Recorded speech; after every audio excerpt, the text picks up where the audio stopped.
Shelly Shang, how Hey, are you doing? sorry, you guys. I realized I'm a bit early. No, you're not early, actually, on time. We now have Dr. Kule here.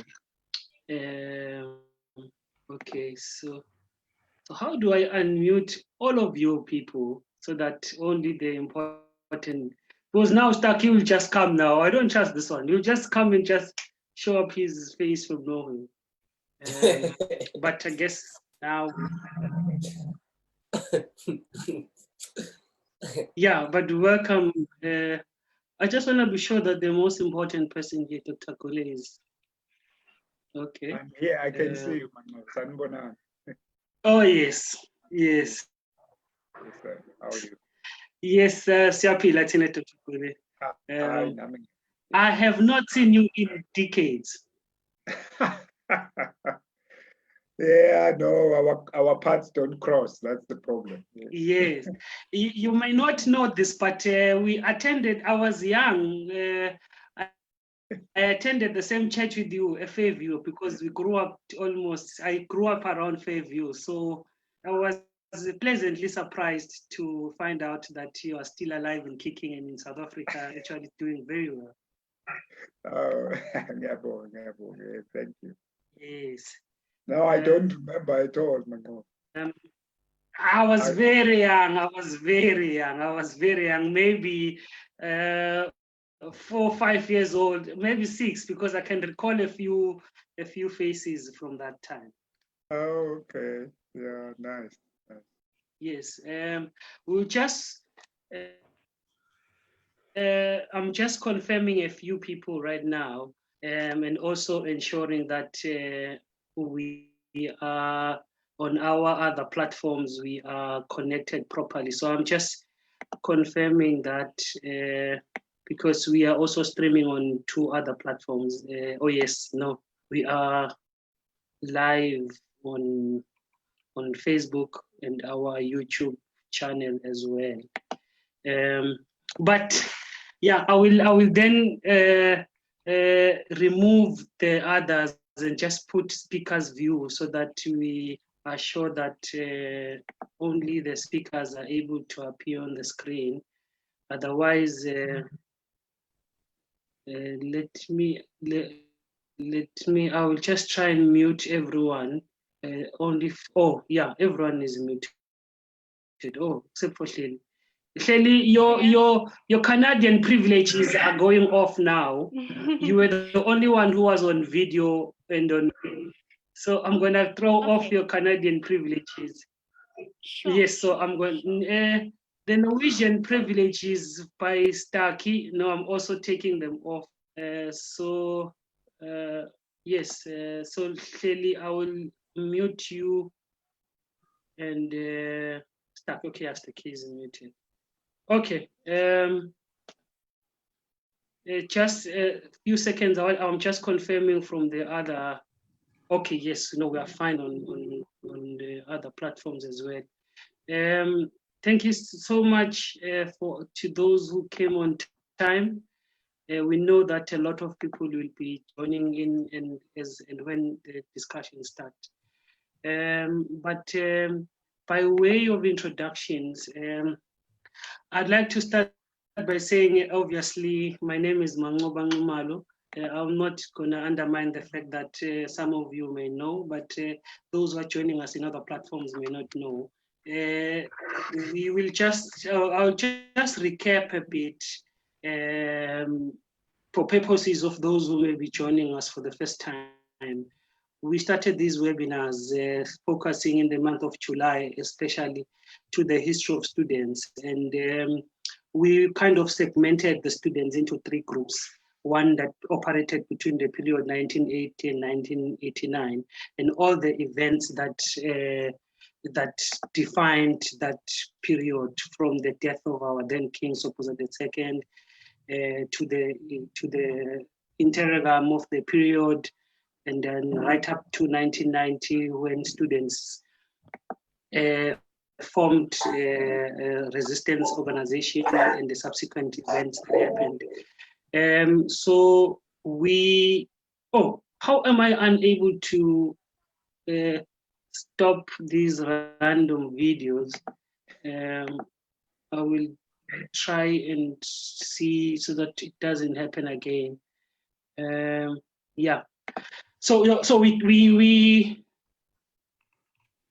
did the period between 1980 and 1989. We had Mandla Hlatswago, the former managing director of Ilovo, and we had Mr. Bonkosi Dlamini, who was the former chief of staff in the Public Protector's Office in South Africa during the Thuli Madonsela's time.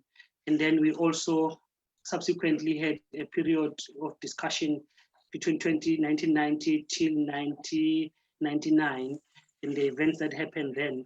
We had the current Swede CEO, Mr. Sloy Pistole, together with the senior bank manager in South Africa Nedbank, Mr. Linus Mavimbela, who took us all through that period of time. There were constitutional making issues of the time, and what were the responses of students to those. There were issues about the Black Wednesday.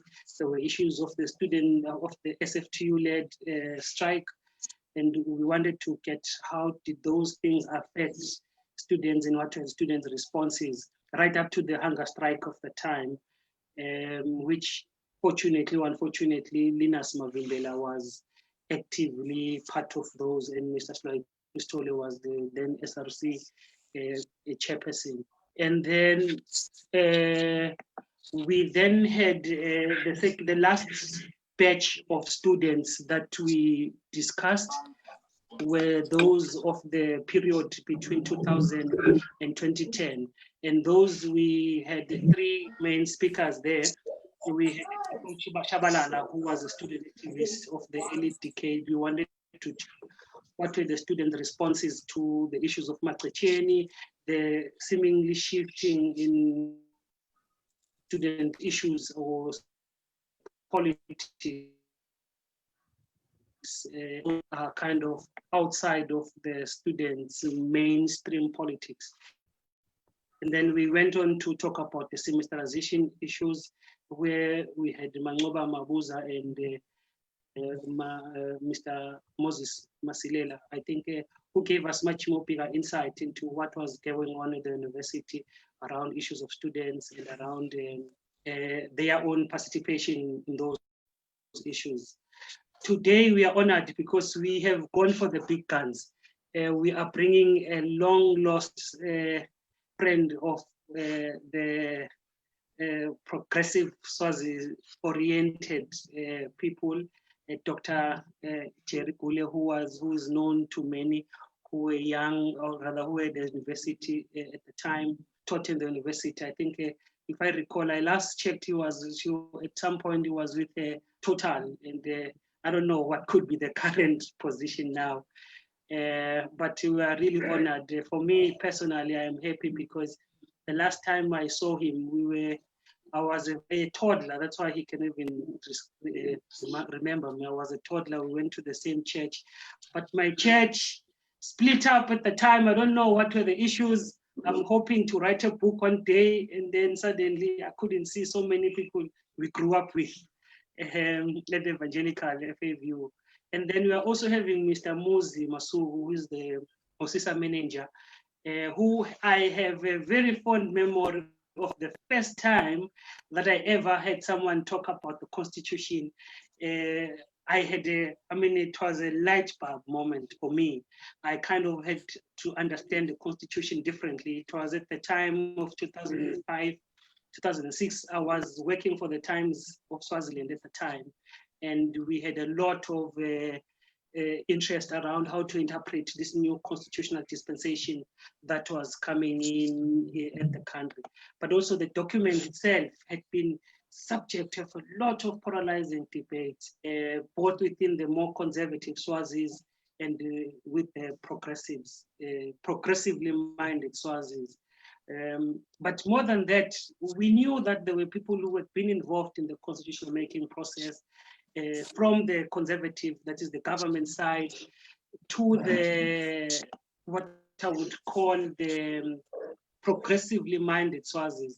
In this case, from the time that the constitution was made, it was a subject of polarization. In fact, from the time that we lost our initial constitution, right up to the time that we started the process of trying to remake a constitutional dispensation, we've always never been united as a country. We kind of seemed to take different routes, different approaches to how constitutional dispensation has to take effect.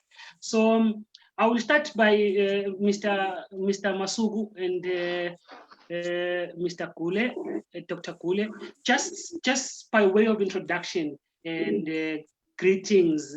I mean, nothing into the substance so far, just that. And then for those who are joining us in various platforms, we do allow people to have, we do allow people to have a bite at the end of the discussion, right around the end. And I hope that this at the West will take 1 hour, 30 minutes. So sorry, I'm unable to know how to mute these people as they get in, but I will sort it out. So if you want to have questions, please throw them in the discussion. And then in the chat, we'll pick them up, and then our speakers will talk to them. But if you want to have a bite, like we had Mr. Papalas the last time during the discussion, he had Simlenzini. Let me mute. Oh yeah, finally I'm able to mute it. Yes, so if you want to have a bite, just raise your hand or put up a message to me. I will pick it up. If we have time, we should be able to give you space. So with that being said, by way of introductions, maybe I can just ask our panelists, Mr. Muzi Masugu and Dr. Kule, just to say hi as we continue to welcome our various audience from these different sites. Okay, thank you, Mangoba. It's nice to meet everybody who's here. I'm seeing some faces that I've actually not seen in quite a while. It was nice seeing you, Shelly. Dr. Kule, yes, as well. You may not know, but we've previously worked together, but not like work together. But obviously, we've used your expertise as the Council of Swaziland Churches, where I was working previously when you were still in Swaziland. We'll see how the discussion goes, but we'll try to sort of inform on the issues that at least are within our knowledge. And I'm sure that there's certainly a lot more knowledge out there, and we'll sort of benefit as well from the exchange. Thank you. Oh, just to say that I'm Muzi Masugu. I'm from Swaziland. I come from the Swaziland region in a place called Matulini. I work for the Open Society Initiative for Southern Africa, where I work as the program manager for human rights. Thanks, Muzi. Thanks, Mangoba. Thanks for the invite. It was an unexpected blast. I hope you can hear me. It was an unexpected blast, and thank you so much. Thanks, Muzi, for meeting again. I remember you very well. The person I don't remember is Mangoba, as he says, he was very young when I'm sure he was in Sunday school at the time. But it's a privilege for me to be on this platform tonight. And I agreed when Mangoba asked me to speak, and I hope I can live to what he expects us to be talking about this evening. I was born in the Usutu forest, not very far from Mhlambanyatsi, when the trees were very, very small. So you can tell that I'm a baby boomer, I'm very old, and I'm grateful to the Lord for that. Went to school to Toga Central, Punya Central, and Makayane High. And then ended up at obviously the university. I left to come here because I got myself entangled with a South African lady, my wife, whom I love, and we've been married. This is our 38th year. So, yeah, so that's why we ended up here. And you are right, Mangoba, I worked at Total at some point, and I left. I decided to leave formal employment and start my own business. I'm an executive coach. So I do executive coaching as well as other things on the side. But in fact, at the moment, I'm the CEO of the Institute of People Management here in South Africa. I am sure you know there's an Institute of People Management in Swaziland, of which I was a part of. But yeah, thank you very much for the platform. Yes, no, thank you so much, Doctor, for that. I am glad to know that you are now running that institution. I've only heard about it from some colleagues when I was. Yes, I think now we kind of have an idea of who made to believe that my internet seemingly unstable. It keeps on saying that to me. So I hope that it doesn't affect other people with regards to that. Yes, so maybe we must start from the beginning. And deliberately, I would like to start by asking Muzi, how did we get it right, or how did we get it wrong around the constitution that was there that we inherited from the British? Sorry, I really have to. I don't know what is the quickest way to ensure that everyone unmutes as soon as it gets in. But I will continue. I will get it right. I will get it right. But Muzi, take us through, man. I have been trying to read the constitution from the British government, at least colonial government. Comparatively, what was wrong with that constitution that may have led us to want to put it away? Are there circumstances or issues outside of the constitution itself that may have motivated or led people to want to let go of the constitution? Thank you, Mangoba. Funny enough, I actually just last week read, and I'm sure you saw me sharing that article that you guys put together, which in a way tries to explain the debacle that unfolded in Parliament. No, not in Parliament. At Courts Valley last week, involving Batsete and generally the whole brouhaha about Daha and other interests that have sort of come in. And I think there was a very lucid narration that you sort of gave of which was juxtaposing this particular situation and what happened to Vuvulane farmers way back in the 60s. And I think in a way, part of the issues that sort of found themselves into, the fate of the 1968 Constitution date way back to then, where, for instance, and in fact, the easy thing to this is that to the Imbokodo National Movement's surprise, in the 1972 elections, they subsequently found themselves with 3 members who had been elected, who were part of the opposition Ngwane National Liberatory Congress. You'll remember that the then parliament of pre-independence, how it was constituted. You had there were 30 seats. There were 30 seats in the House of Assembly, and how we got to those 30 seats was there were 8 constituencies in Swaziland at the time, and each political party, by virtue of winning in a particular constituency, reserved the right to then send 3 of its people to represent it in parliament. In this 1972 election, Imbokodo National Movement won pretty much in every other constituency. save for one constituency, which is the Mpumalanga constituency. And the Mpumalanga constituency itself was actually quite wide. It actually covered most of the sugar belt areas, as your Sitegis, your Big Bends, your Mhlumes, Smunyas, and others. And so what that victory meant was that, and how I still need to explain how we get to 30.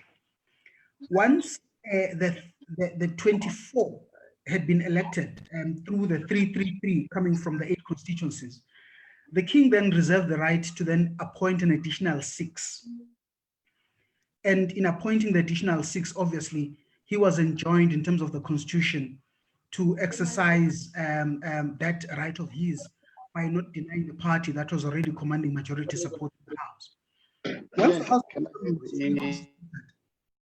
it then had the right, obviously, to constitute itself into an electoral college for purpose of electing 6 Swazis who were then going to be part of Senate, with the king then appointing an additional 6, which means collectively a joint sitting comprised 42 people, a joint sitting of the 2 houses. But there'd been 2 elections that had been held prior to 1972. The very first election to be held in Swaziland was in 1964, where the Imbokotho National Movement won overwhelmingly. The next election was in 1967. Again, the Imbokotho won overwhelmingly. The next election, as I've indicated, was in 1972. And in the 1972 election, for some reason, they lost the Mpumalanga constituency, which meant now, for the very first time in Swazi politics, there were going to be figures that were going to be representing the opposition. Previously, in parliament, it was just the Imbokotho National Movement, and then the other people that were in parliament were representatives who were coming from the white settler community, who were coming in via their own party, which was called the United Swaziland Association, USA. And these were never going to pose a threat because, in essence, they were totally in agreement with everything that the Imbokotho National Movement represented. Now, the King Sobhuza saw the coming in of these 3, and just so that you know who went subsequently, who went to represent the Ngwane National Liberation Congress in Parliament. It was their president, Dr. Ambrose Zwane. It was going to be Mageja Masilela, who was coming from Lomahasha, and the last person was going to be Thomas Begindlela Ngwenya. No sooner had these 3 been declared as the candidates that were going to represent the Ngwane National Liberation Congress in Parliament. Subsequently, Thomas Begindlela Ngwenya was declared to be a persona non grata by virtue of being non-Swazi. And he was said to be now coming from Jindini in South Africa. And therefore was, as I indicated, declared persona non grata. Thomas Begindlela Ngwenya went to court to challenge his exclusion from Swaziland, and he was successful at the High Court. Now, government appealed, but in tandem with their appeal, they also introduced some changes to the Citizenship Act, in terms of which they were now appropriating all matters that had to do with citizenship to a tribunal, which was going to be headed by the Deputy Prime Minister, meaning anybody who had been excluded from Swaziland could not challenge their exclusion through going to court, but had to go via the tribunal. And in going to the tribunal, obviously it was never guaranteed that you'd actually be victorious there.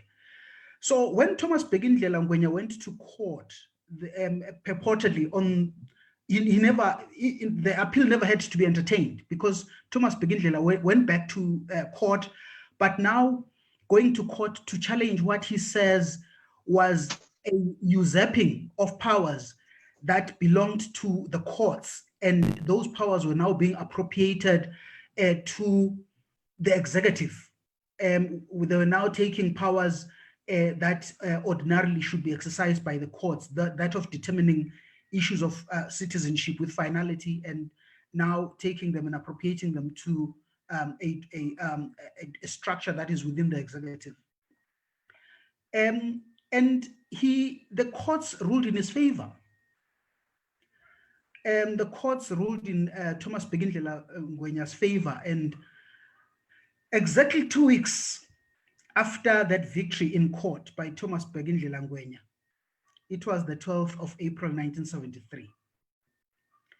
Now, between his victory and the debacle that unfolded on the 12th of April, 1973, there was an indication by Parliament that they were now sort of disgruntled with their constitution, and subsequently they felt that it was usurping powers that belonged to the king, and generally everything bad about it was being said. And they indicated that they will be moving a motion in terms of which they would be seeking its abrogation.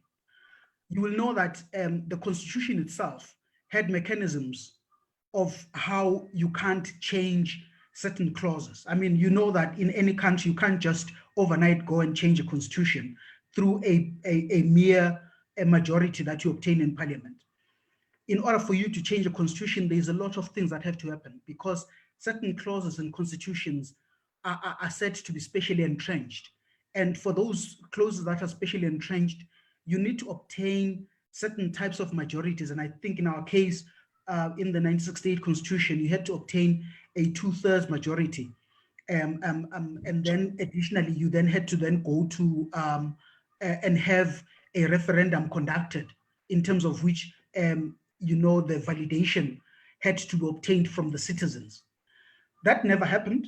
All they did is that they went to Parliament, had a joint sitting, and subsequently a resolution was adopted by the Mbokodo National Movement, which already held a majority. Remember, they already had a majority in the House, because it was a parliament of 42 people and there were only 3 people from the opposition.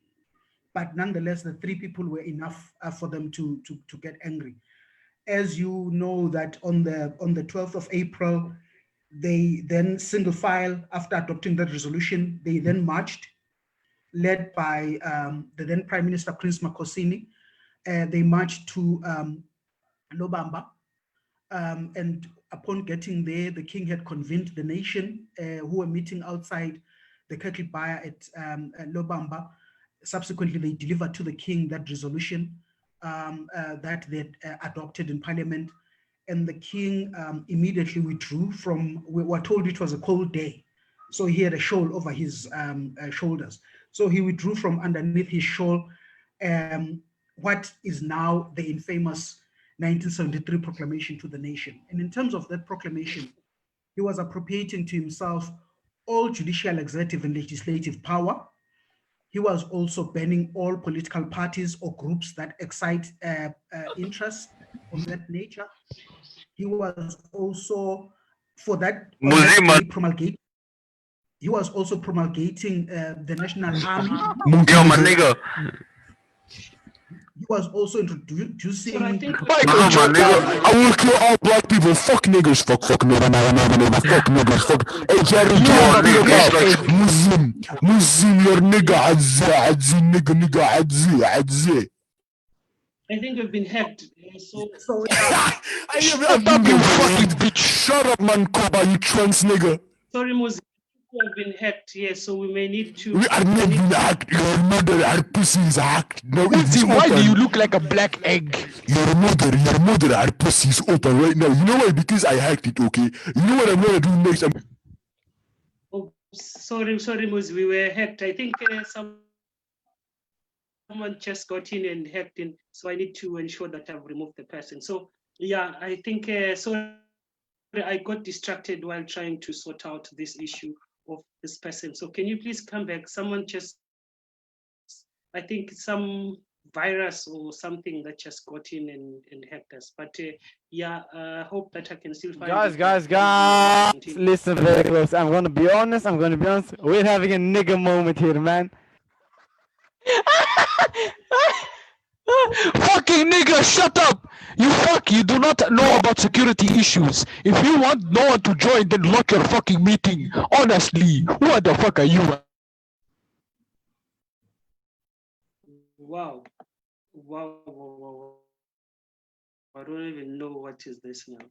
Sorry, Muzi, sorry, I do not know what happened.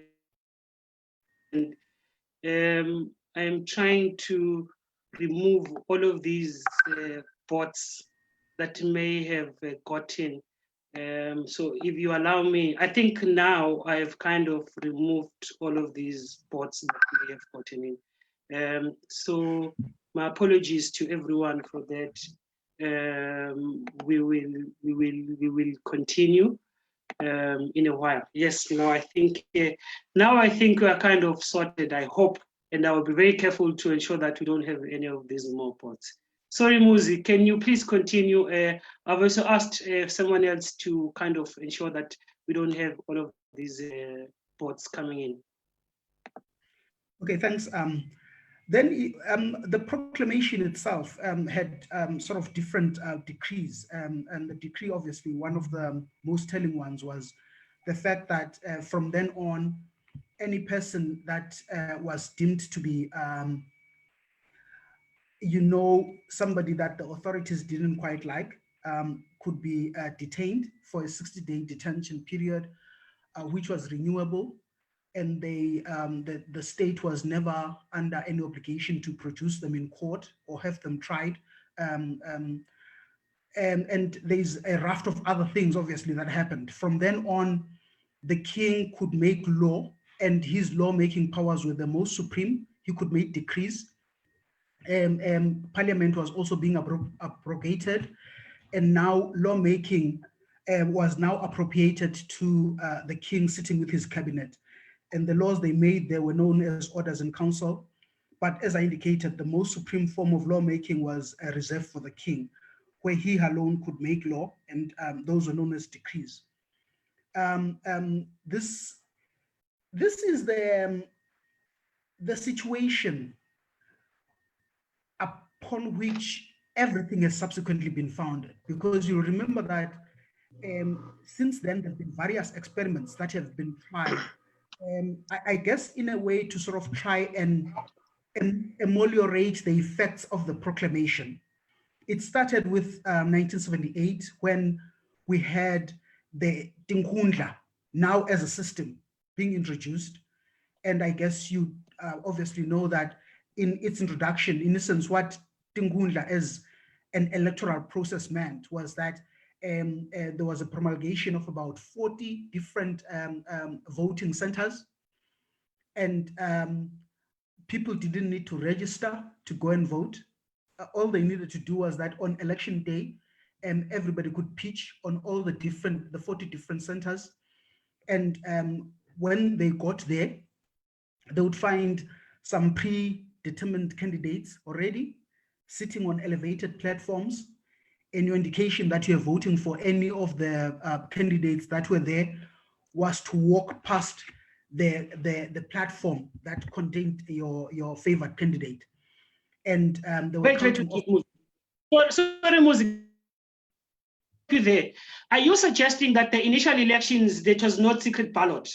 I want to be clear so that anyone who is interacting with this information for the first time, can you repeat that people were just walking into someone, that line, please? Yes, the elections from 1978 until 1992, when we then had the new establishment of Parliament order. Elections on election day, on a day that has been promulgated as election day, all you needed to do if you're an adult was to turn up at the election venue, and there were 40 of them littered throughout the country.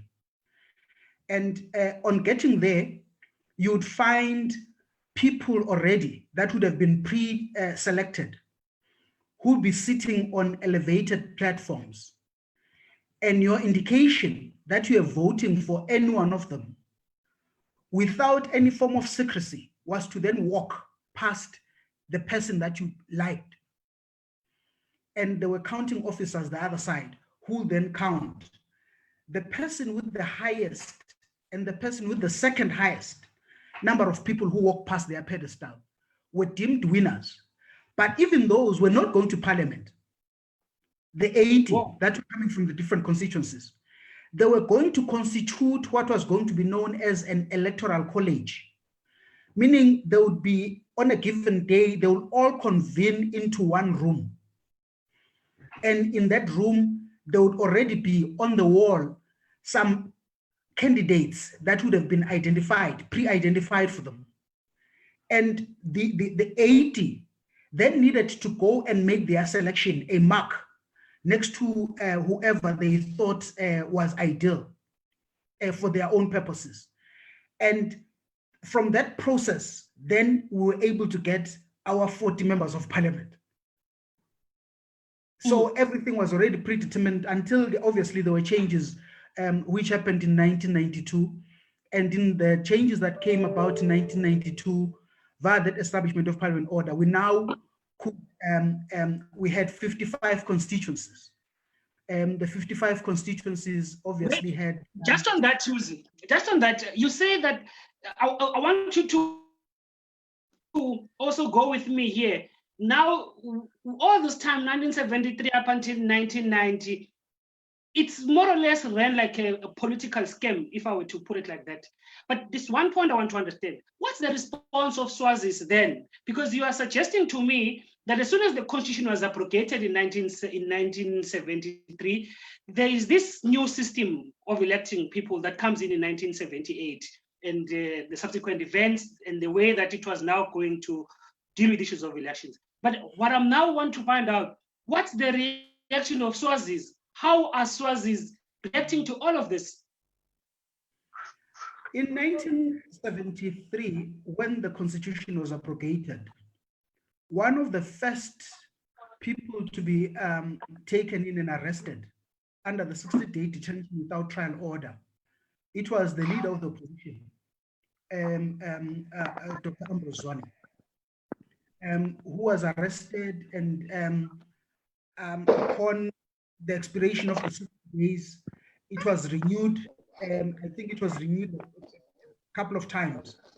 And the minute he was liberated, he left Swaziland to go and live in exile in Tanzania. The rest of, I guess, the Swazis must have been, like totally taken aback by all these developments, and people sort of coiled in. You will know that the first group to sort of show some agitation, I don't know whether I would say we necessarily copied from South Africa, but because there were actually real issues that they sort of were facing, was students in 1977 who marched. And subsequent to that march, we then subsequently saw the changes that happened in 1978. And people are saying that those marches were sort of taking a cue from South Africa in 1976, but also some teachers from that period. I had discussions, for instance, with Bobabele Shutu, who was then at some point he was the Secretary General of SNAT. He spoke of how teachers as well were involved, even though they were obviously bashed, beaten up.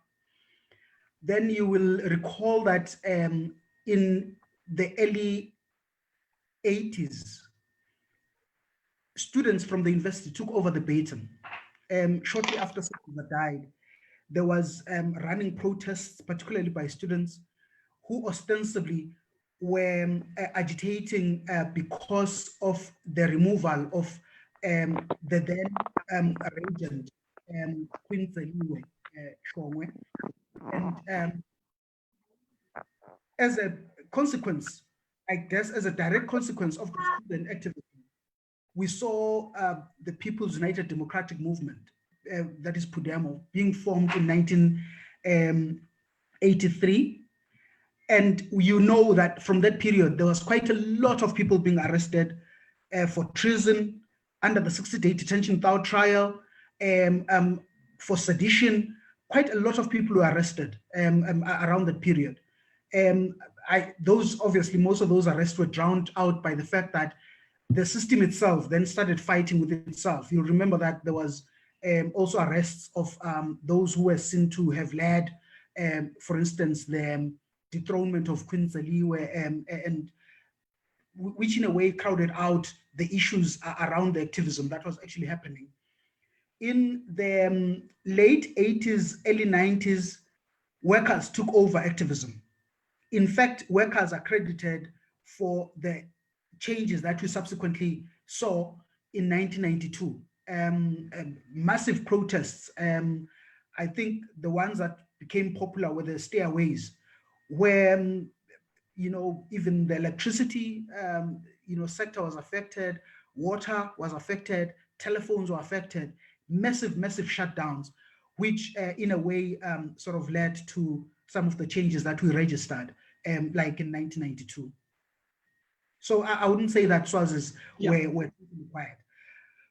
So this is ultimately then the environment that led to the founding of the Constitution. And dare we say that maybe when the king came, he came with a bit of promise and excitement, because he commissioned vuselas, for instance, which in essence were consultative sort of fora, where Swazis were being asked, for instance, to assist the king in shaping up a new sort of system for Swaziland. And Swazis got excited and thought, oh, this is good. And these were led by Mahlalengangeni at some point. They were led by Masitsela, and a lot of princes sort of took the baton, until obviously in around 1996, when we then had Umvanengosi wase Gundvini, Umvanengosi Mangaliso, who then sort of was, as a consequence of the Vuselas, was then made to then head a Constitution Review Commission. This was a wasted period. Wasted period in the sense that when he subsequently came up with a report, I think in 2002. Wait, Muzi. Wait, maybe before we get there, maybe before we get to this Mahlalengangeni Commission, I want to go back a little bit. I think you've kind of given us the picture, the political, legal situation that may have led to us losing the initial constitution, the change of the political system from a multi-party dispensation into a Tingundla.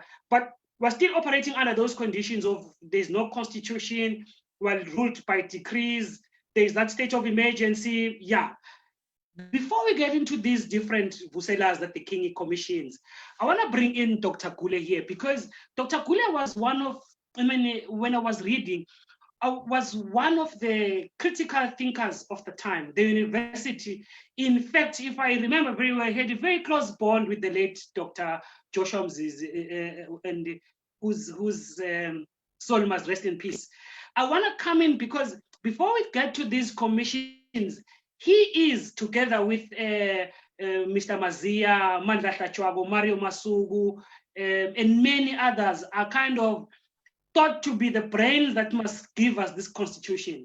That's where you come in, Dr. Kule. I want to find out then, why were you identified? How were you identified? And what was your initial reaction to that? What did you think about how having been given this huge task of helping our country transform and get a new constitution? Yeah, I thank you, Muzi, for really taking a whole spectrum of a long timeline, and I think we have succinctly helped us to understand where we've come from. Just before I answer your question, I think, as I'm listening to Muzi, one of the challenges that I think as a nation, as a people, as Swazis, that we have had which is not a bad thing.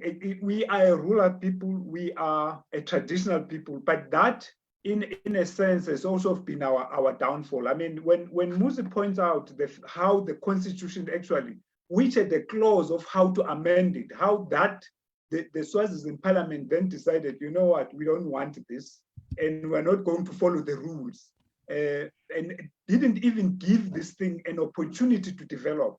There is no possibility that without civic education, voter education, all those things that you can sustain a democratic system. You agree the principle, this is how we are going to govern ourselves, and then you embark on creating institutions that are going to uphold that. Because if you don't, the whole thing is going to fall. So coming to your question, how did I get identified? I was actually, I was mystified myself, but this is what happened. It was very clear in the late 80s that Southern Africa was going to be liberated. I mean, I was a student at the university when Zimbabwe gained their independence, when we were all excited. I mean, we had Zimbabwean students at the university, and we all jumped up and down because here is this, here is a country getting liberated and so forth and so on. And of course, we had hopes. So the idea here was that we are going to see our continent, our particular Southern Africa, getting liberated, getting true democracy. So when I finished studies in the US, I finished in the 90s, 1991, in fact, to be exact. It was very clear that South Africa was going to become independent because of the pressure. I mean, there are many things that were happening, and we knew that Swaziland was not where it was supposed to do. Swaziland had lost a lot of opportunities to develop itself, having gained independence in 1968, as Muzi has pointed out. All these detours that we've taken, I mean, we're still on a detour now. We're not on a path that is going to lead to prosperity, the defense of people's rights and so forth and civil liberties. We're not on that. These detours have been going on for a long time. So when we came back, that group that we have mentioned, of course, Pudemo had been formed, as Muzi has pointed out. But one of the things that we were saying, or that I was saying with colleagues, and we formed this organization called the Institute of Democracy and Leadership, IDEAL. I can't remember the year, but I'm sure it's around 1990, sometime in 1991. The whole idea then, this had formed, and as we say, may his soul rest in peace, the human rights group in Swaziland, just focusing on human rights. But one thing we knew, you can have all the democracy you want, but if you don't have strong leaders, ethical leaders, leaders of integrity, that democracy is going to disappear. Because what will substitute it is things like corruption, which we see in democratic states, and your heart grieves when you see things like that. So our emphasis was that we need to develop leaders, right? As we fight for a democratic Swaziland, we also need to be emphasizing the fact that we need to have ethical leaders, capable leaders, leaders that will lead the nation, the people of Swaziland, in a manner that if you get a position, you are going to lead with integrity, and you are going to be able to know what your true north is. Because one of the challenges, and I'll come to my story because you asked me to come to talk about my own story. So I actually don't know how I got, because I was sitting at my office. I was now working for SAPI at Usutupal, and the nation had been called to the crawl. But I was making noises. Moses pointed out that the trade union movement, you remember the 28 demands that SFTU was talking about, and one of those was we need to govern this country differently. There was a long strike, and there was no end to the strike. And a couple of the trade unionists were in jail in Matapa, Jan included and others. And we had come to a complete halt. I was, at the time, I think I was the training manager or personnel manager, I can't remember, at Usutu. I said to my boss at the time, listen, I'm gonna go, I'm a Swazi man. I'm gonna go, there's this chaos happening in our country. There's all sorts of things. I'm gonna go and queue at Lutzitsini. Or maybe Fabantu, I think it was Fabantu. I'm going to go to the royal homestead. I'm going to take my time, but I would like to see the king today to talk about the fact that we cannot continue, because it was quite chaotic. The economy was tanking. It was very clear the economy was tanking, and to have people who are just advocating for rights to be detained and to be seen as a threat, I just thought this is silly. So I went down to sit, and I queued for a long time there. And some people will say, "What are you doing here?" I thought, "Well, I'm here to see His Majesty." And the reason I wanted to talk to His Majesty, that time, I mean, I was there in the morning. I think I came out after 10 p.m. because I could only go in after, I think it was after 8, having arrived before 9 in the morning. And when I had the opportunity to talk to him, my words to His Majesty were, "I am your subject, but I do not think that His Majesty would like to preside and lead a nation that is starving, that is suffering, and a country that actually has no economy. So my appeal to," and there were people around him, and I said, "My appeal here today is that the guys who are sitting in prison can actually liberate us from this situation here. So I'm here to, on their behalf, to appeal that they should be released, because they are not a threat to His Majesty. These are your subjects. If you have issues with them, call them, talk to them." And of course, you get asked, "Who is your father? Where do you come?" You know that Rick Marol, "Where do you come from?" And I know. At the time, we'd moved to Enkaba. So I said, you know, and this is my Induna and all those things. And in that way, I thought, then they thought, okay, let's listen to this fellow. But I was very clear why I was there. And subsequent to that, this is the funny thing, because subsequent, the following day, I actually went to the SFE. Mr. Klope was the director of the FSC, went to the Prime Minister's office, and Solomon Dlamini, who was one of the ministers, I think he was Minister of Labor. We convened a meeting at Mountain Inn. And the view there, because the king had said, well, the king's concern, which was a surprise to me, and I couldn't answer on behalf of it, because he asked me a question that was, so if these guys are released, what are they going to do? And my view was still, these are your subjects, these are your people. These people love this country. I don't think that they will harm you. You release them, there are issues that need to be spoken about. So that was very clear that we need to resolve this so that the country could move forward. Anyway, a meeting was convened. To cut a long story short, is that the people eventually were released. And I think, Muzi, what then happened there. Sorry, I don't want to cut. Sorry, doctor, I don't want to cut your Yes. Very beautiful flow, but I just want to get a little bit back a bit. There's one thing I want to understand. So are you taking this initiative purely as a Swazi, purely as an individual? Go to the king, you're given an audience, the king listens to you. Who are you? Oh, we're just a manager somewhere. How does all these things manage to happen so interestingly, and especially in a highly charged political environment like that you're describing, and you have an audience, and you're able to speak to the king, and the subsequent event? Fill me in. How does it happen? Did you have a previous knowledge, or rather relations with the king, or some emissary, or someone who could I'm trying to understand just that. Absolutely not. You know, I actually don't know, but one of the things that I believed in then, I still believe in now. I was just a concerned citizen that here is a country, here is a country that's burning for no reason. To keep people incarcerated for demanding that which is actually right and is good for the nation. I just felt, well, I mean, we don't have structures, we don't have political, even though we'd formed a group, but I mean, who listens to that? And I just thought, let me just, I mean, we see people going there and doing things, so let me just go and see what would happen. And of course, I believed still believe in prayer. So there was a lot of praying going on. And of course, a lot of fear, because you don't know how it's going to happen. But all you are saying is that, well, whatever happens, happens. because I didn't have I mean, it's not like I walked out of there with a letter saying this is what's going, but I walked out of there saying this problem must be resolved. I had no mandate to go to the Prime Minister's office, to the Department of Labor, FSC. I just said, I went there and I said to the guys, this thing must be, we need to sort it out. Because one of the other problems, and I totally disagree with this thing, that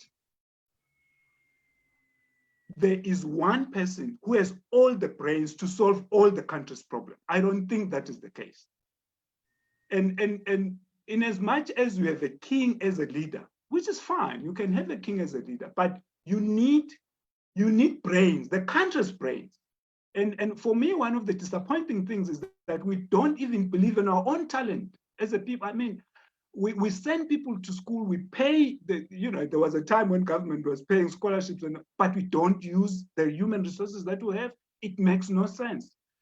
Muzi didn't talk about the NDS. There was a national development strategy process, and I got involved in that process and looking at human resources. How is Swaziland using its own human resources? I mean, the EU had paid for that thing.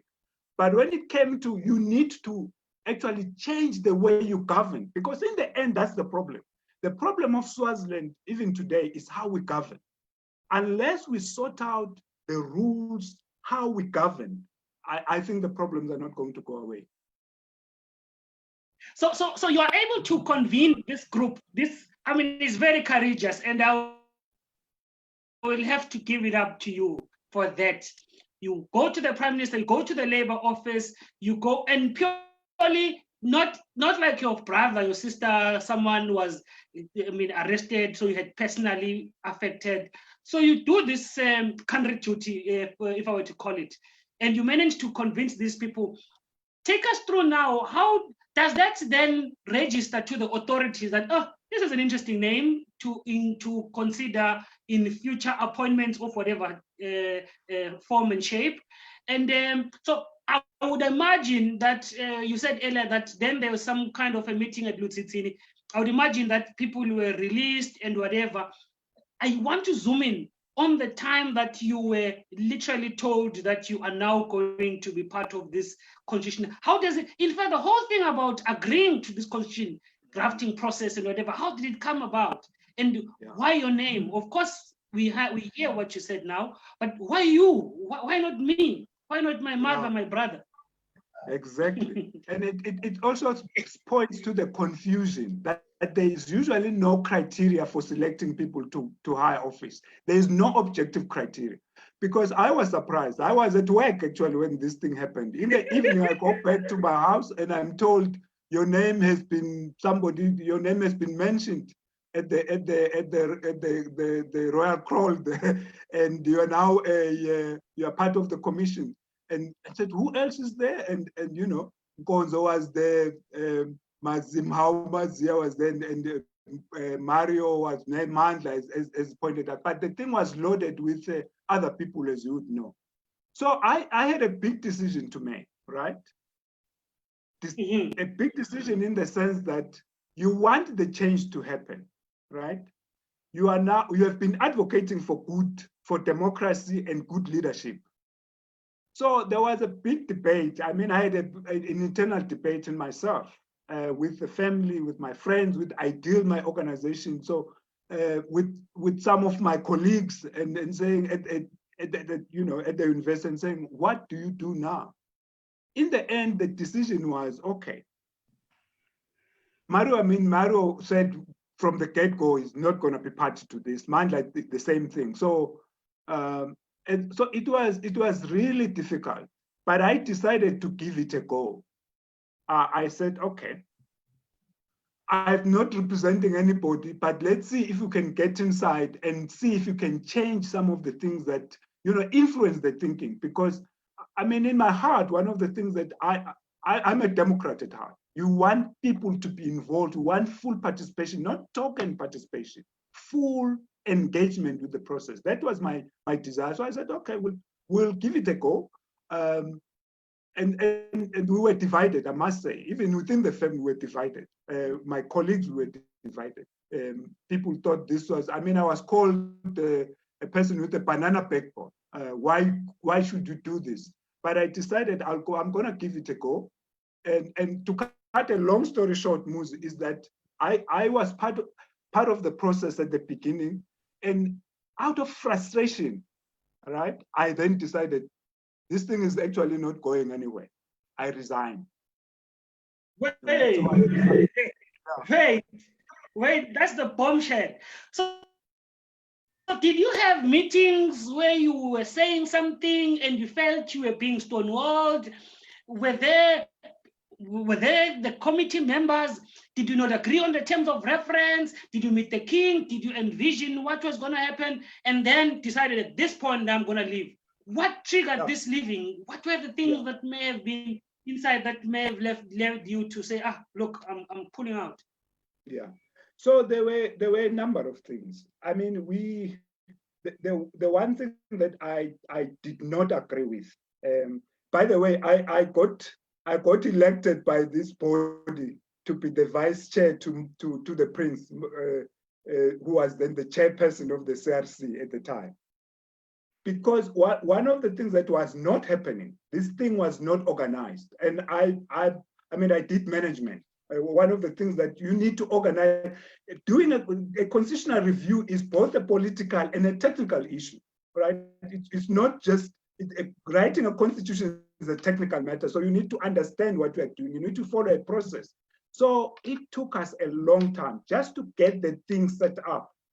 And there were a lot of hurdles. I mean, the one meeting that really made me realize that this is not going to get us anywhere. There was a meeting, it was a holiday, 1st of May, and I think it was a Thursday. And one thing that really didn't sit very well with me was that almost every Thursday we had to go and report on progress to HM, to His Majesty. And I actually said, you know, we can't sebenza sword. That was my issue. And we discussed this as a group. And because I mean, so where is the thinking? What are you going to be delivering if that frequency of reporting just doesn't make sense? It didn't make sense. Because part of it, as you know, whether it makes sense or it doesn't make sense, it can't be challenged, isn't it? And that didn't sit well with me, because at the end of that meeting, what would happen is that obviously His Majesty is going to make a pronouncement, and you can see this on this technical matter, you can't agree to this. So I just realized that we're not going to get anywhere with this thing. But let me tell you, Muzi, so what happened after I resigned? After I resigned, I had everybody descending at my house, appealing, saying things, you need to go back. You need to withdraw your resignation. This is a big disaster. I don't know whether Muzi, you remember that. But it was, I mean, I was under such pressure. I actually decided I'm going to withdraw my resignation, but again, I asked for an audience. In order for me to be able to say, if I am going to go back to this process, here are my conditions. I had to put conditionalities to say, these are the conditions under which I would go back. And I went to Ngoyoyo and we had a discussion with His Majesty and some of his people there. And so things were promised. In fact, one or two of those things actually were delivered, but some of them, because my major thing was, you've got to get the people to participate. Groups, if people want to participate in formations, they must participate in formations. I just believe that, because formations give you views that have been tested, that have been debated. Individuals, they're thinking. They can bring their thinking, but formations help you. So, and one of the things that it does, it gives legitimacy to the process. At the end, it's not tokenism. If people participate, if you have formation participate and they agree to what you are doing, they bring their views and their views ahead. And when that is not going to be done, clearly you living a lot of the people outside the process. That was my view. And in the end, when a couple of other things that had been agreed were not delivered, then I said, okay, I'm out of here. And I was out for good. So I resigned 2 times from the CRC. I have a record. So I have to zoom on this because it's the first time that we're getting an insider's perspective. One, I would like to know, did you have allies within I don't want to call all the royal family as a group, but I want to within the conservative elements within the royal establishment. Did you have allies who had the same mindset around you, whom perhaps you knew, I mean, we could maneuver with this one? That's one. Two, did you have people who were really conservative in approach, who made these discussions or even how to agree on some of these things extremely difficult, leading to your resignation? And maybe I can also you say that these formations like Mandla Tachwago, Mario Masuku had already withdrawn. Do you remember what were their conditions to withdrawing? And did you perhaps feel you would take their issues and fight those issues from within, or you just didn't agree in principle with the things that may have led them to withdraw and resign? Yeah, I think, I mean, all those guys are people that I knew very well. We're in talking terms and almost on synchronized views in terms of what needed to happen. So, but I think the fact that views from groupings, parties were not allowed, and they were part of those structures, it was very difficult for them to even venture into this because I mean, how do you participate without being given a mandate to do that? So that was the big thing that that the colleagues said, that, you know, we need a mandate here, and there's no mandate. And part of what one was trying to do with other people, there were I mean, people like Nkonzo who stayed in the thing and tried, and Maumaz yet also tried to move things forward. But obviously realized, hey, this is an uphill battle. You are pushing a stone up a mountain. It's not going to work. So I think in the end, everybody just felt, you know, this is not going anywhere. So people, I think, you know, everyone in the end decided to drop out one by one. Yeah. So I have to come back to you, Muzi. So all this is happening. What's the views of civil society from outside? How are they interpreting all these things that are happening in the constitutional making process?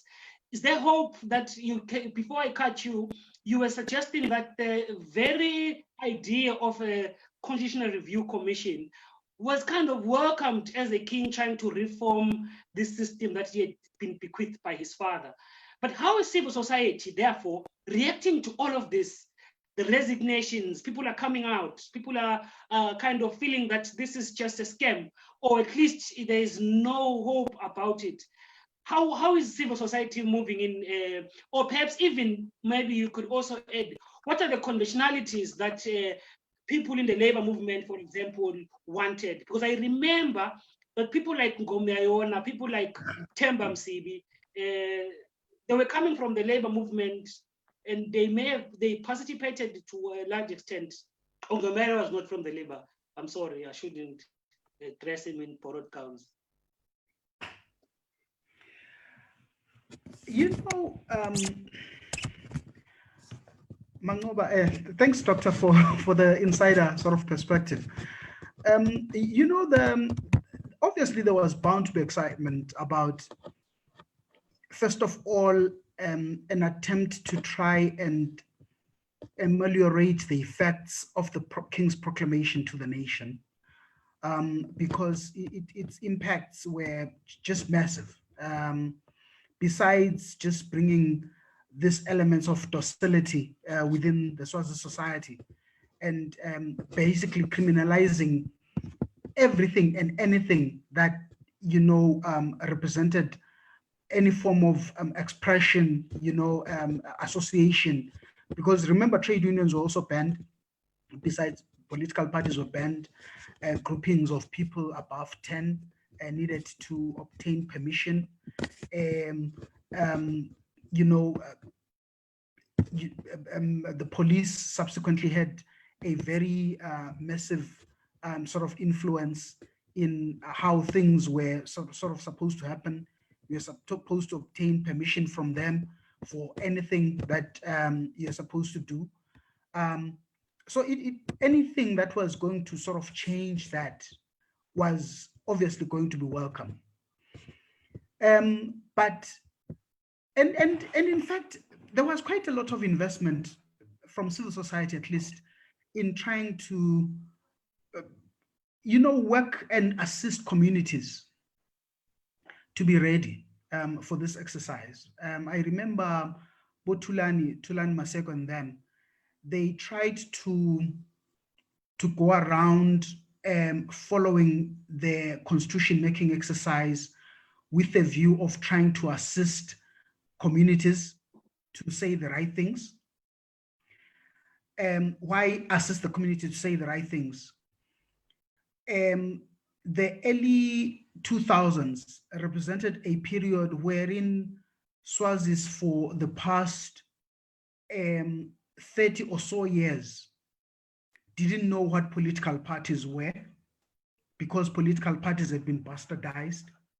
And now subsequently Swazis are being asked to state what their views are about political parties, entities that they don't know, which on the main have been demonized, because in fact, we have accounts where people would be asked, so what are your views on political, on parties?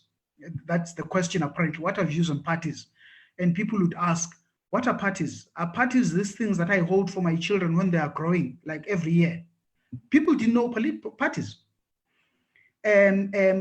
Or are parties these things, these entities that we see toying on the streets? I don't want those things, So it was going to be a tall order for any person that was going to assist communities to understand and sort of have a proper basis upon which they were then going to submit their views to a constitution making exercise.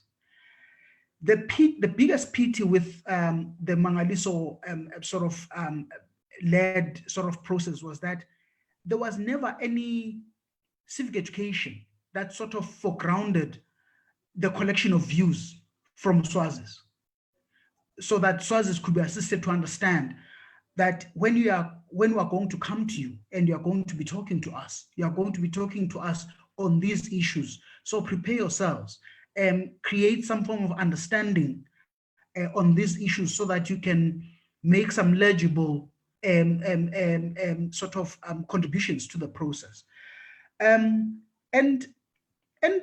indeed, and again, look, initially the excitement that people had, this thing it started off in Tingundla centers, where people, at least in Tingundla centers, you do not necessarily know. If I were to go to my own Ingundla, for instance, down south, I'm sure a significant majority of the constituency gathered, they would not know where I come from. So, and people there were freer. People were saying whatever they wanted to say. And seeing that this was, in a way, counterproductive, I guess, for the team that was sort of leading this, they decided that no, let's go to chiefdoms, because people are likely to behave in chiefdoms because they are known by their chiefs and they would actually be talking in front of their chiefs. Therefore, they're likely to be a lot more behaved than they would if they're in a constituency that is much more bigger than their chiefdoms. So we saw subsequently these initiatives being relocated to chiefdoms where there was much more control. We saw harassment of people that were purportedly making what would be seen as wayward contributions to the exercise. And we know what the system can do to you, at least in terms of, retribution. We know that if the system cannot do anything to you, they can go to your folk back home, your father, your mother, your relatives, and harass them. And therefore you sort of do want to, sort of be, make sure that you don't ruffle the wrong feathers, as it were. And however, civil society tried. I recall that we tried to the extent that we even went as far as trying to influence the process when it was already a bill. That is after the Mangaliso episode and Prince David had come in with the CDC, the Constitution Drafting Commission, which started in, I think, 2003 and completed its work in 2005. We tried, we workshopped parliamentarians. Sorry, can I just get in there? Can I just pop in there a bit? I don't want to miss this. It's interesting to me, actually, that the submission started at Nkundla level and then it goes to the chief. I can imagine these are discussions that have to shape the entire politics of the country. What will people, if people, I mean, if you are born in 19, if you are born, or maybe if you are living in the, between 1990 coming this side, or even earlier than that, you no longer have any connection to political parties. They never lived for people to have a kind of an understanding about how they operate, what they are, what do they play in governance. And you're correct when you say that people had no recollection of political parties, at least those at least born in the 21st century. But I want to find out, what were the people then presenting about to a document so important? One, you're saying they are presenting as individuals. Two, they are presenting at the chiefdom where maybe there's a chief and whoever else. And these people have no clue what role political parties play in a democratic dispensation. So what were the submissions about? I mean, of course, you wouldn't know each individual, but what's your sense around what were people talking about this constitution that is supposed to come? What's the substance of those submissions that they're making? Mangoba wouldn't know. That's the truth about it. But I just want to rehash one incident that might even question whether in fact commissioners knew themselves. I went to see the Prince Mangaliso. I was accompanying a gentleman who was coming from a group called the European Parliamentarians for Africa. It's the stupid acronym is AWEPA. And the gentleman wanted to find out from Prince Mangaliso how the whole exercise ultimately will be concluded. So he was saying to him, so Prince, just give us a sense of how you are collecting these views, how you are going to synthesize the information that you're getting. And may I urge everybody now, if they are so excited to get their calculators, including because the gentleman then said, okay, so just assist us, Prince, to understand how this exercise is going to pan out. So Prince Mangaliso says, oh yes, oh yeah. So what we're going to do, because right now we have roughly, judging by the number of people that took part in the election, we have about 400,000 representations that have been made by Swazis.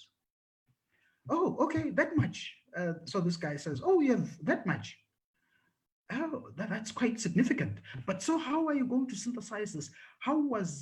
Is it collated? How was it brought together? He says, okay, so what we did is each person, we have tapes, we have video, we have audio, and we're going to, all of these have been put in a huge safe that we have built. We're at Nganini, the offices around Nganini.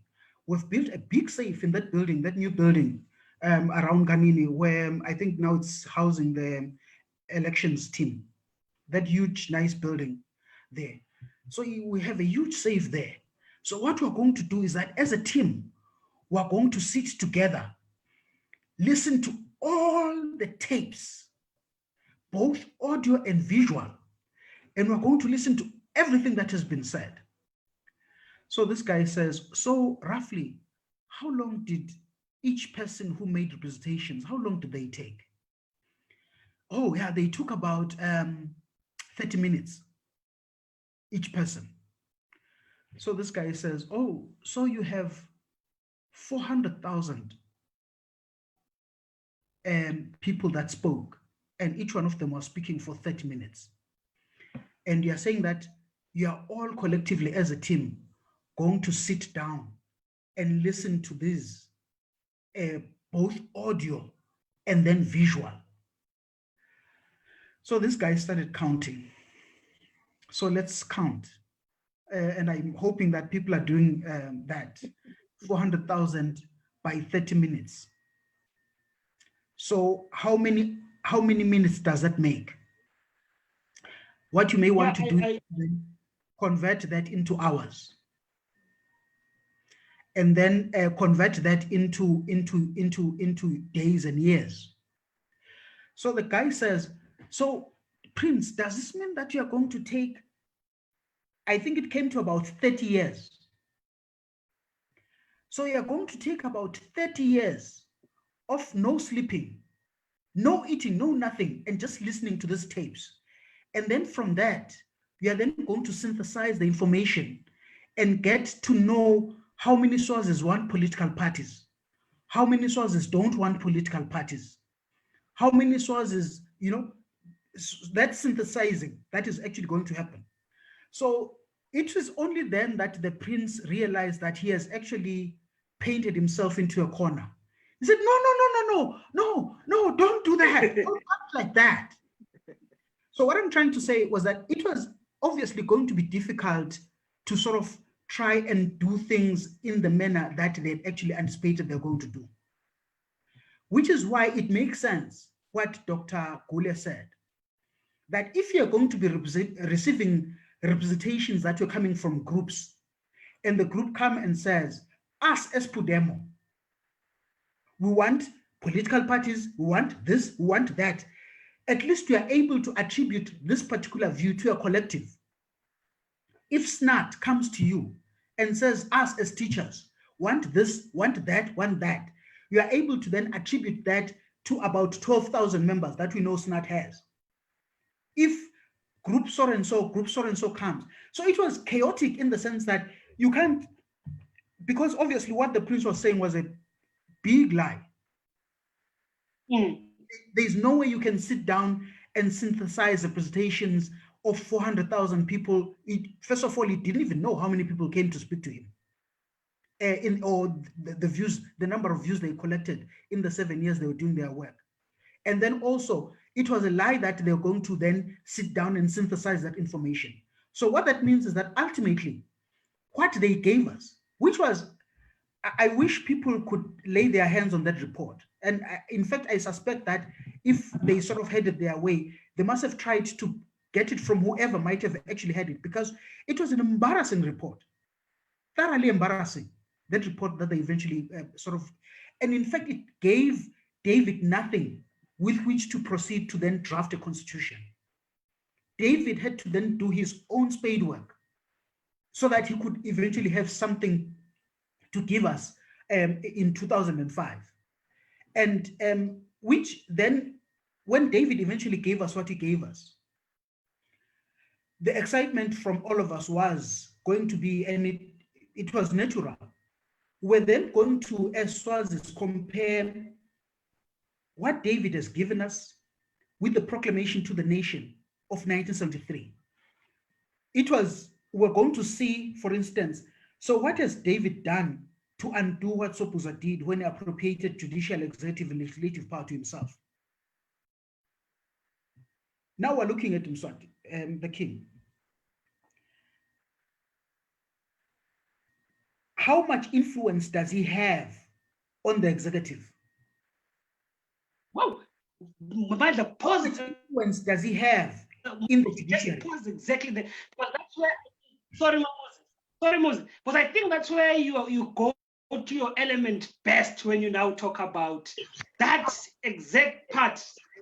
You just pause there. I want to go back to the doctor, specifically on the part that was mentioned, because I don't want to disturb you when you start on that area, because I also have some few questions. I want to go back to Dr. Gule a little bit now. You see, I mean, there's the beautiful way that Muzi has explained the intricacies of the constitutional making processes and stuff like that. I want specifically Dr. Gule to help me here. One, there was this big issue, and I think I remember because it was one of the many submissions that the group formations, SFTU, Pudemo, NNLC, civil society were making to the Commonwealth. Two things I want to find out. To what extent was the Commonwealth able to play, nudge, push, or convince the state to play a particular progressive role in the constitutional making process? How do you evaluate the involvement of the Commonwealth? That's number one. Number two, I also want to get a bit from you about this. There was the view that we could not then start a constitutional making process when we have the 1973 proclamation still existing, because by its very proclamation, it criminalized political activity, it criminalized political parties, yet those needed to make group representation. Just take us through on those two things. Did you feel it was necessary to repeal the proclamation before we engage at any constitutional dispensation? And number two, how do you evaluate the role of the Commonwealth at the time? And perhaps even subsequent to that? Yeah. Okay, so on the last question regarding the Commonwealth, remember, Mus, I left the CRC in 1997. So I was out of I actually resigned in 1996. So by subsequent stuff that happened afterwards, I'm not privy to that. I was also watching as a bystander from far, hearing things. So I really don't know what role the Commonwealth played. I know that they were trying to play a role, they're trying to influence. Whether they were successful or not, I really don't know. So on that part, I don't know what the situation was. On your other question, your second question on the order that was there, the decree that was there, whether or not we could proceed. Remember, the nation had been called to the crawl, and even though there was no order rescinding 1973, but the condition, the fact that people had, His Majesty had made this pronouncement that this was going to be done, and there were in fact terms of reference for this process, flawed as it was, but it was agreed. It was something that the authorities had agreed was going to be done.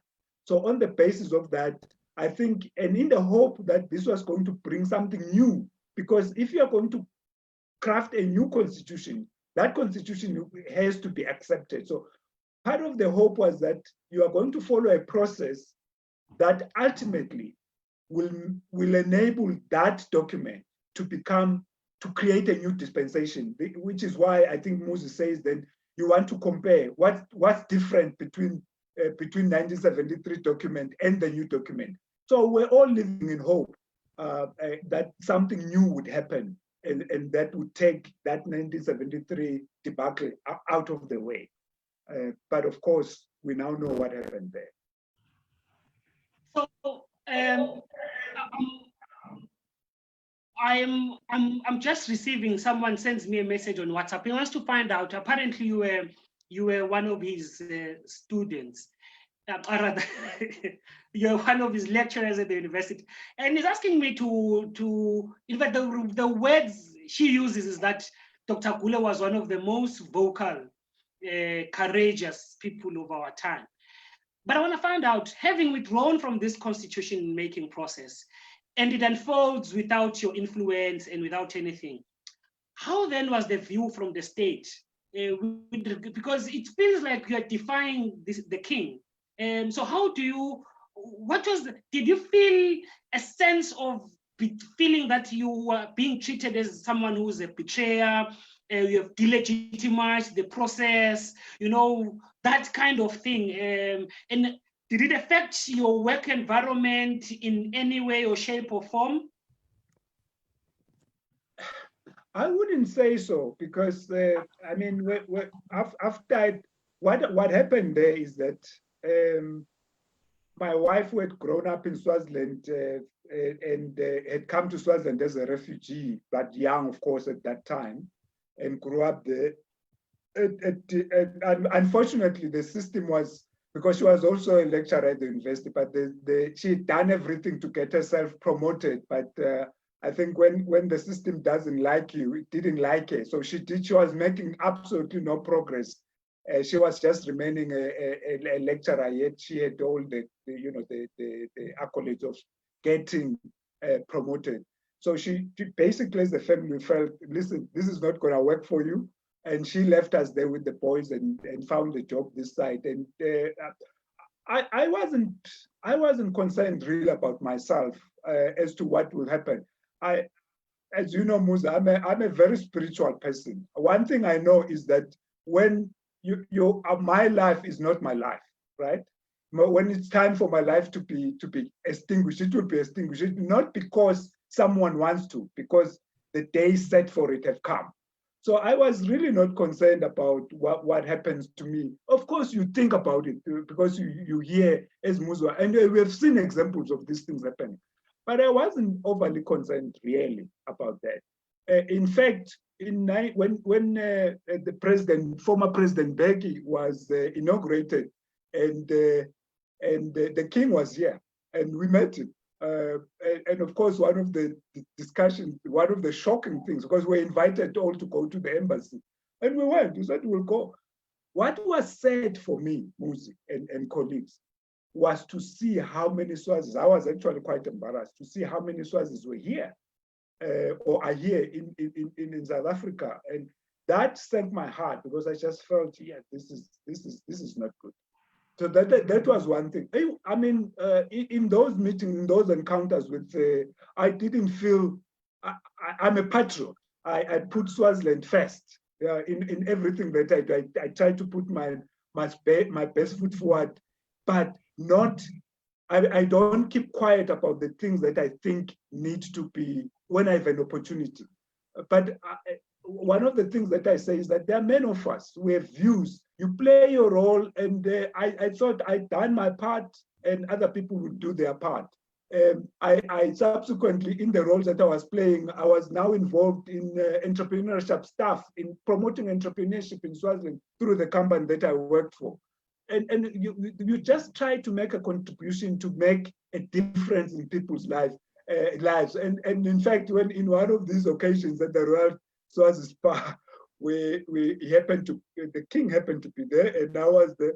I mean, I remember what I said earlier when I first met with him. I said, I'm a subject who wants a king that is stressed, not a king that is naked, a king that leads a nation that is prosperous, and this is not the way to do it. And I think that message, I think part of it at least, because even when we're doing this entrepreneurial thing, I could see the excitement in his eyes. I mean, and he hadn't seen me for a while. I hadn't seen him for a while, but and you talk about the things, if you're going to, in entrepreneurship, if you're going to get this thing right, that's it. And I gave a speech there, and I wasn't mincing my words in terms of what needs to happen. And it's not about the king. It's about the conditions that we create. Of course, he has the authority at the moment, and he needs to use that authority to unleash the potential that the nation has. So that's my regret that hasn't happened even now. But I mean, of course, I'll go to Muzi now, just to zoom a little bit more on the period that you were no longer in Swaziland. Yeah. One, I would like to know, I mean, now you are operating in a different space. Your wife now leaves Swaziland, and then perhaps a few years, whatever time later, you also leave the country. One, I would like to know, have you had any interactions, at least politically, with anyone within Swaziland just to try to influence the very thinking that you had while at the university, while in the initial stages of the constitutional making process. Two, when the document was finally unveiled on the 26th of July, 2005, what was the impressions of it? You know, and I'm asking this because, you know, there's a line that Lungis Makanya wrote for The Nation magazine about the Constitution. It stuck into my mind for a while. I mean, there's a nice, beautiful way that he conceptualized this line. He said, the problem with the Constitution was that it was not a product of a societal rapture, which then reconciles itself legally in a constitution. I found that to be exactly what happened. We didn't have a political rapture that subsequently leads us to then come together, find each other, and then legalize whatever we have agreed in the form of a constitution. What's your take about that and the constitution, how it eventually came out to be? Yeah, disappointing in a nutshell, because the fact that Swazis are having a lived experience. I mean, Muzi referred to the stuff that is just happening now. You cannot expect to have an area where the rule of law is practiced, good leadership, no corruption, without having created clear rules of how we play the game and abiding by those rules. You have a document now, but the lived experience is different. So disappointing in the sense that there has been no ownership. Maybe this is something that was just done. And that was my sense. And in fact, that's what dejected me, because if you're just going through the motions, it will show, and it is showing now. The way we have clauses in that document that are not being observed today, right? So the lived experience, I'm sure if I were to ask, we still have old people there that have lived through a lot, and I'm sure if you were to talk to them and just what has changed. I mean, I can ask Musa, I can ask any one of you, what has changed? In the end, while we all have this hope, but the change has been minimal. We have a document that's supposed to say, these are the rights, these are the rules, the rule of law is like this is what happens. But I don't think that's the lived experience. That's my observation. That's not the lived experience that people have today. Yeah. Thank you so much, Dr. Gula. I want to bring in Muzi because while you are still thinking about this, Dr. Gula, I want you have been involved in an array of initiatives in South Africa, in Swaziland, in business. You have led at the highest level. You interact with so much. I want you now to think, when I come back to you, about the experiences of business, of an economy, of how do rules, in this case codified in a constitution, how do they enable these other things that may not necessarily come across as legalistic, like business, like the economy, like social cohesion and stuff like that? What's the relationship between the two, from your experience in South Africa, working in Total, and what you are also working with now? So please think about that when I come back. I want to come back to Muzi because I think this is where he brings his A game. I hope, Muzi, you still have the same A game you did the first time you were explaining the code. Now we have the constitution, Muzi. It's 2005, it's promulgated. You used to nip it apart, but in a not so many words. How does it differ with the 1973 decree and the provisions of the decree, number one? Number two, how does the Ingunda system now, as a political system, gets to be entrenched in the same constitution together with a Bill of Rights that seems purportedly gives people the right to freedom of expression, of assembly, and other things, which universally are interpreted to mean that people have a right to form political parties? It seems to be a conundrum to me. Okay, I guess we sort of need to, and I guess this is always my departure. If we say that 1973 was the lowest point in our polity as a country. Then obviously, we then sort of expect to have some form of high somewhere in future. And the future happens to be 2005. And so if, and again, 1973, for us, it took away political parties. And so the question is, does 2005 bring political parties back?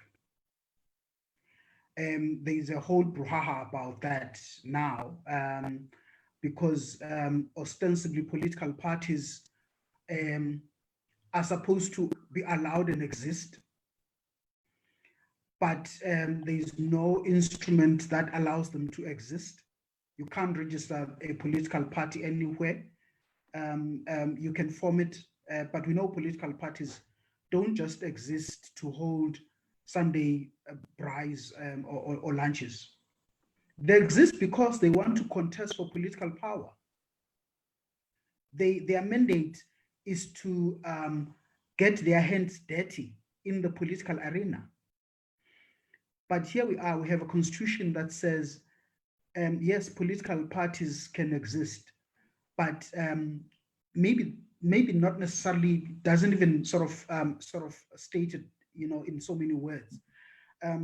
But assumption to political office will be on the basis of individual merit. And I hear people have said, no, but political parties are allowed. And in fact, I think it's the judgment, the majority judgment in the infamous Beauty Lies in the Eyes of the Beholder judgment by Ramodi Bedi and company. I think the judgment was written by a South African judge called Majid. They say, yeah, political parties can exist, but but really, at the end of the day, if they are serious about their business, they can field individuals who will then recongregate once they've won and, function as a political party inside. And that is a very disingenuous sort of argument, because it says you forego your right to association before elections, but you can reclaim it once you've now assumed political power.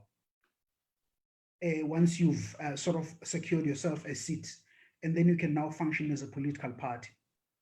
You can recongregate, as it were, as a political party. That is absurd. In fact, it is the tension, the very tension, I think, that Justice Masuku tried to, and he tries quite very well to untangle in his minority judgment on that matter, where he says, I mean, look, if we all say that Section 25 of the Constitution is in the Bill of Rights, and it gives the right to association, why then do we have a Section 79 that says, however, assumption to public office will be on the basis of individual merit, meaning it is now undoing away the section, the very sort of right that has been, accorded by the Bill of Rights through Section 25.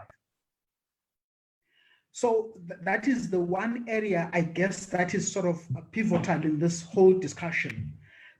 Besides the fact that, we said that in 1973, the king had appropriated, that is King Sobhuza had appropriated to himself judicial, executive, and legislative power.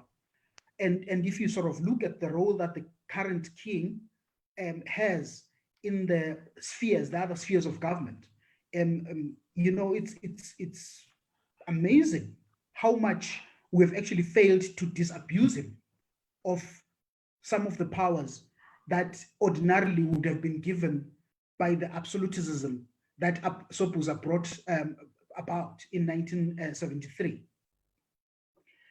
If you look at his role, for instance, in parliament, it says, our constitution says,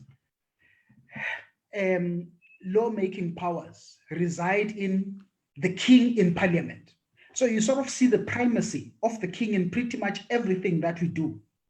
And to that extent, we've actually seen the king sort of exercising himself in parliament. We've seen how, for instance, I think Mawik at the time wanted to be speaker, and parliament was hell-bent in making him speaker. And the king simply said, okay, if you want to do that, I won't open parliament. And unless you get rid of that man, I don't want him. And for sins that we as a nation don't even know, but subsequently he had to be gotten rid of. We've seen how, assuming Bakete and them were, as it were, reconstituting themselves as some party of sorts, we've seen how harsh the system can deal with that, how it can just haul you out of your of your comfort zone, carry you into a police van and just take you away and try to untangle whatever you're trying to do in parliament. We've seen how he got angry with Mugabe for the man stole cow dung. Don't know, maybe it was for motive, whatever, but for stealing cow dung, the king dealt quite seriously with him. And then we've also seen wait, how... Wait, there's a point. Sorry, Moses, I really have to disturb you here. There's a point that I think we mustn't miss that you're raising. And I want to be sure I'm hearing you correctly here. For a long time, we conservative, progressively minded people have believed that perhaps there's a room to maneuver in parliament, get in as individual people, individual merit, and then constitute yourself. It's an interesting point that you're saying that, assuming that the current problems that we are dealing with as a country had constituted himself, assuming that was a party, let's call it Party X. So you're suggesting that even if we were to use the optimistic approach to the constitution and go into parliament as individuals, constitute ourselves into a party once in parliament, are you suggesting on the experience of Bakete and his grouping and the way that he's been treated, that it's always doomed whatever way we took it? And I'm saying this because the American ambassador in the past had said there is a lot of reasoning that is positive if you get into parliament and try to beat the system in its own game. Are you saying that it's also a futile approach if you do that? That is exactly what I'm saying. And maybe I need to declare my interest and position here. I've never voted, and I don't register. Just me. And therefore the views I'm expressing are actually premised on that. Look, the first thing that you sort of need to deal with is the issue of numbers. A bicameral sitting in Swaziland of parliament constitutes, I think, of 95 people currently, before the changes happen. I think now with the additional 4 women, so we should be sitting at 99. The king has a quota of appointees. His quota of appointees, I think, comes to about 30. 20 that he appoints in Senate, and the 10 that he appoints in the House of Assembly. And now, what our constitution demands, particularly for specially entrenched clauses, if they're to be changed, it demands, it's not a 2/3 anymore. I think what do they have now? It's 3/4 majority. So what that means is that the king's quota alone, that is the 30 that he appoints, can frustrate the achievement of any 3/4. That is even before you go to, have a plebiscite, as it were, or where all of us as a nation subsequently are then supposed to vote a referendum, as it were. So you have a situation where just his own quota can frustrate the achievement of whatever number that is desired for there to be some effective changes within those specially entrenched clauses. But we sort of then need to also just go to how they've, in just simple ways, used some of the apparatus and things they have. The Constitution empowers the king to disband parliament, and it doesn't enjoin him to give reasons for disbanding them. The Constitution allows the king, for instance, to, as it were, veto bills. And how does he veto them? He doesn't need to say anything. All he does, it needs to do is to just refuse to accept them. And you can't, nothing can force him. Yes. Sorry, Moses. Can I just disturb you a bit? I realize that we may be missing Dr. Jerry Guli may be forced to leave at 9 o'clock. I think you will be there. You will just make the last and be able to now. I just want to bring him in, and then we'll talk with you and then conclude your part of the conversation. I hadn't noticed that we had gone that far.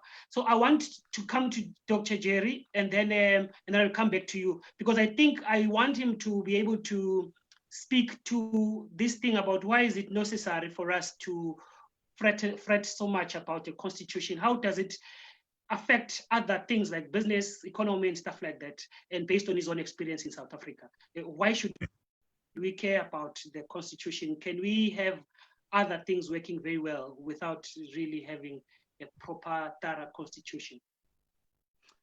Definitely not. Thanks, Muzi. Definitely not. You see, the thing is, if you don't, a Constitution is supposed to be the supreme law of the land.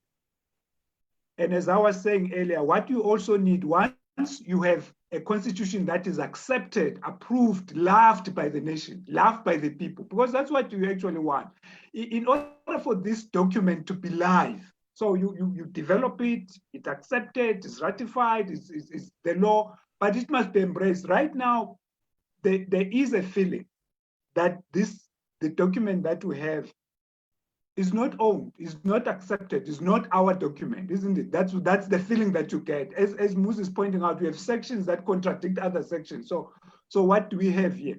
So it's actually, if we are going to avoid the law of the jungle, where there's uncertainty, you need a constitution. We need a constitution because it will bring certainty, but it's not just having the constitution. Then the big work for organizations like OSISA and others, civil society, is to educate, because you want to pass this thing from generation to generation to generation. You want it to evolve when it is supposed to evolve. But there are things that are going to be sacrosanct in it. And I mean, it's all about power, this thing. So what a constitution does for us, I mean, it balances that. It ensures that there's clear accountability. The roles are very clear. Who does what is clear. When you have to change significant clauses of the constitution, that there's a process that you follow. It's not on a whim. So we need a constitution, and that creates certainty for not just for people, but also for business. It makes, I mean, if you don't have a rule of law, it's a jungle, right? You as an investor, one of the questions that you have is that, if I put my money in there, if I invest in there, and we've agreed that this is the percentage that I can repatriate, will it actually happen, or will it become a jungle? I cannot be sure. If you have a judicial system, can it be trusted? And if you have a constitution that is embraced, people can always appeal to that and say, listen, this is now a violation of my rights, because corporates have rights, isn't it? Individuals have rights, corporates have rights. And similarly, you can hold those corporates accountable if they violate some of the sections of the law. And the constitution then covers a number of things, but you develop other laws to support that. And that, I mean, it's supposed to be a living document, but people make it come alive. Organizations make it come alive. My thing is, and I wish this debacle, because if you go back to what Moses said, why 1973 happened? It happened primarily because you're now, after being in the House for 2 terms with no opposition, or you basically were doing what you wanted to do. Now we have these three individuals that have come from another party. Just the fear of having other people in the room. I mean, that's childish, to fear views that can come from this. I think if we didn't, if that constitution was not abrogated, we would be in a different state as a country today. That's what I think, because yes, it wasn't perfect, but you develop the thing and you change it as per the clause that was there. I think it's clause 134.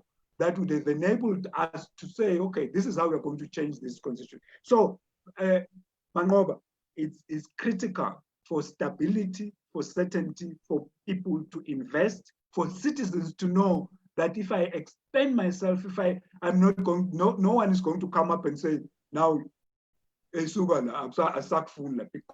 there is a law that all of us, there is no one who's above the law. All of us are controlled by a law that we've agreed and that we apply. The key thing is to apply the law and to apply it equally across the citizens.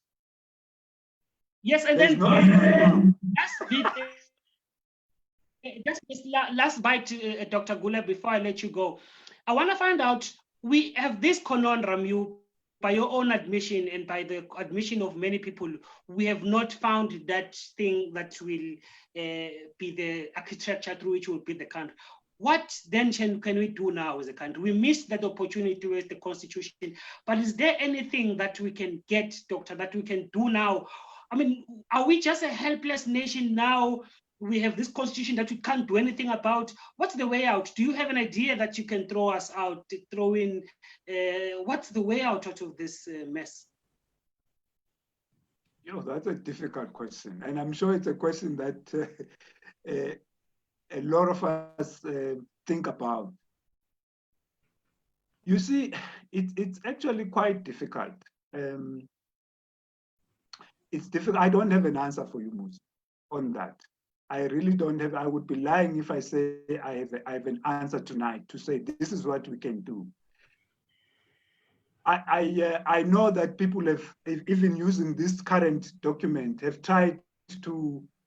We need. Let me put it this way: we need individuals who, when they have the responsibility to play a role. I know that, as Muzi pointed out, the system then, if it doesn't agree with you, which means we are almost doomed, because if it doesn't agree with you, it has a way of finding a way of isolating you, decapitating you, and maybe the rest of us look and say, oh, let's see what's happening to this one. But there is no system that simply changed. I mean, you can look at your history. There isn't. How can we create a moment of people sitting down?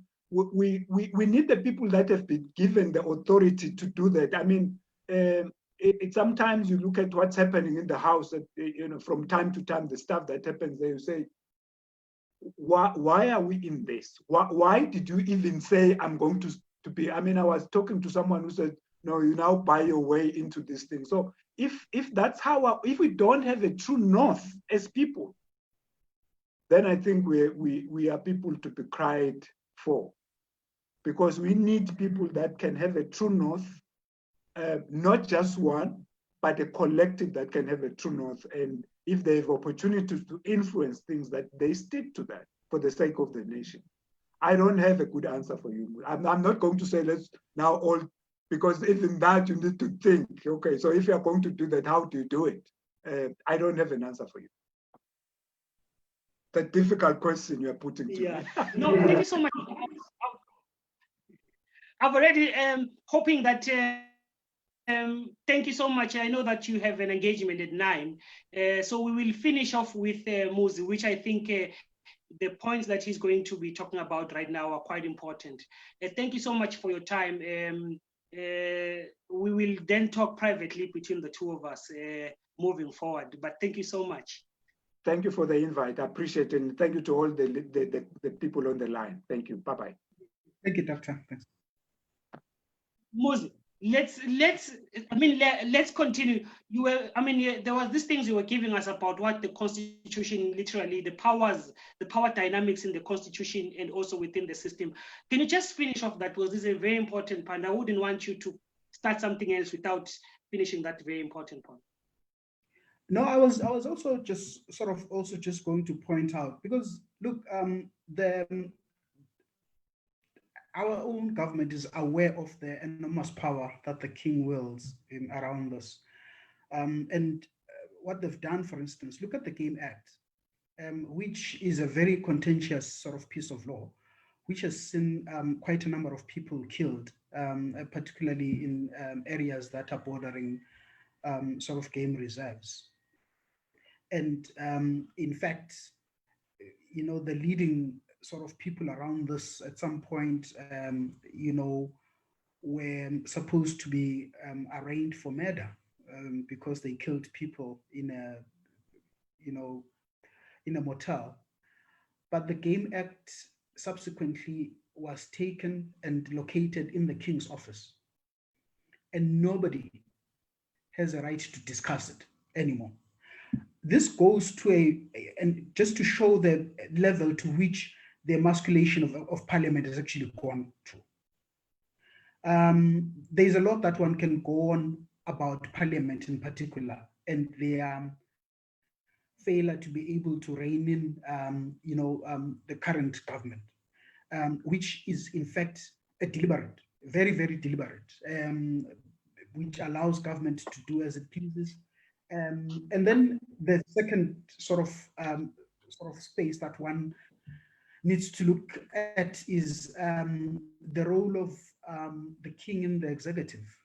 He appoints them, and what is sort of stuck and standing out there is that we've never had a prime minister that has competed in an election and won, and subsequently come and subsequently been appointed. We are held hostage by this selection process. I don't know which, for some reason, we seem to have embraced, which has appropriated the premiership to Dlaminis. And we are comfortable, we seem to be comfortable with that. We are happy to be led by a Dlamini. Smart or not so smart, but nonetheless, so long as they are Dlamini, we sort of have sort of gotten to a situation where we're led by that. We have a cabinet and a system of government that believes that, and I've pointed out about how the primacy of the king is sort of seen as being sacrosanct. Everyone wants to make sure that the king is happy. So if he wants a jet, they'll give him a jet. We saw parliament, the last parliament, debating how they were not happy with the guy who was running Salgowaka and how he's embarrassing the country, and subsequently how they are intending to buy a bigger and better jet for the king. And indeed, they did. We've been lied to, at least insofar as the price of that jet is concerned. And I one of my pets likes. I want to come in there because you are coming in with the issue of which I think is important. Can I just come in just there? So I felt, and I'm speaking as a person who grew up, maybe I got much more enlightened in my teen years, in the late 90s into the 21st century. What hope do you give me, given that all of these things that you've mentioned in the past, and now we are now stuck with this document? How do we begin to champion any change? Do we begin by suggesting we need a new constitution? Do we champion a struggle for an amendment of the present constitution? Do we champion a struggle for the previously abrogated constitution? What hope do you give me as a not so young person? But I hope there are other young people there. I'm old now. I don't know if and I guess just like Dr. Gula, I don't know what ultimately one can suggest should be done, because look, if we're to suggest a revision of the current constitution, we know that it creates certain very, very distinct opportunities and advantages for certain people. And those people are not likely to want to change those things. I mean, therefore, you already are sort of getting into contested terrain if you at any stage want to change this constitution. Initially, those within the system also didn't quite like the constitution because they felt that it was bringing in certain things that were likely to tie the king down to certain things. But they, in fact, I lost count of the king violating the constitution. I think it was at number 8, at the 8th violation that he had. But now I've actually lost count. I don't know whether to count anymore. For instance, we are told that in terms of the constitution, we have, and it is distinctly captured, we have the King's Advisory Council. But the question is, when last did the King's Advisory Council advise the king on anything? Because I think I recall how I got to know this. In fact, I was on a flight at some point with the former Prime Minister, Babe, what was his name again? Not Barnabas. Temba, Jamin. Yes. The former Prime Minister, the likable fellow, Temba. Not Temba. Because before Temba it was Barnabas, before Barnabas it was Mbilini. Not Mbilini. Obed. Obed, yes. Obed, yeah. Obed, who was then in the King's Advisory Council. And Obed was telling us about how when they last had an audience with the king, ostensibly to give him advice, and how of late he had developed the tendency of being angry and therefore was no longer hearing them. And we hear it's a culture that has subsequently been continued. So yet we have this constitution that has created this office, and there are people that are being paid ostensibly to do that. So it's all those things that are sort of a concern, but which you can't see how you can turn the situation around, where somebody has gotten to a point where practically they believe that they own this country, which then sort of brings me to this whole discussion about Tinkundla, which people sort of in a way fancify and sort of bring all these, things about. We forget that Tinkundla is in fact a lived reality. We live Tinkundla right now. So that if the king, for instance, buys Rolls Royces, it's exactly what Tinkundla has prescribed. If the king elects particular prime ministers, if he builds vanity projects, it is exactly what Tinkundla has prescribed. Tinkundla is a lived reality. What we're living right now is Tinkundla, where if, for instance, the allocation to the security sector is above that of health, it is what Tinkundla is. Tinkundla is our lived reality. It is not some fanciful thing that is written in some office and is in some text that is lying there. It is our lived reality. So everything that happens on a daily basis is Tinkundla. Yeah. So Mozi, can you please answer these questions before some people?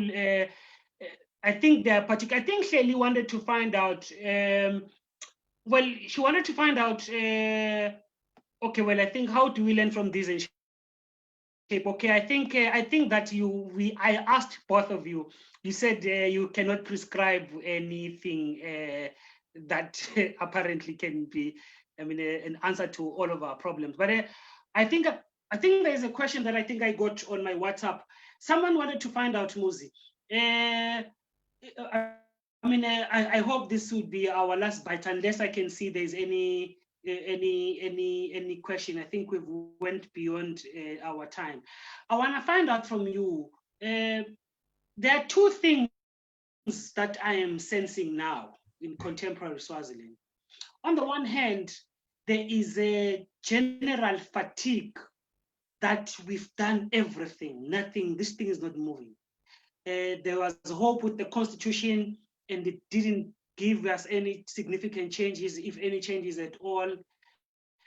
And then also there is those who wanted to get in and fight it from within, including some people in the NLC initially, and then Swadepa, Jansi Tole, and many others, to a point that Parliament itself once passed a vote of no confidence, assuming that was a political party B doing a strategy to vote out this government, and then miracle, then there's some changes. So there's a sense that we've tried this constitutional way, trying to beat it from within. It seems not to have worked.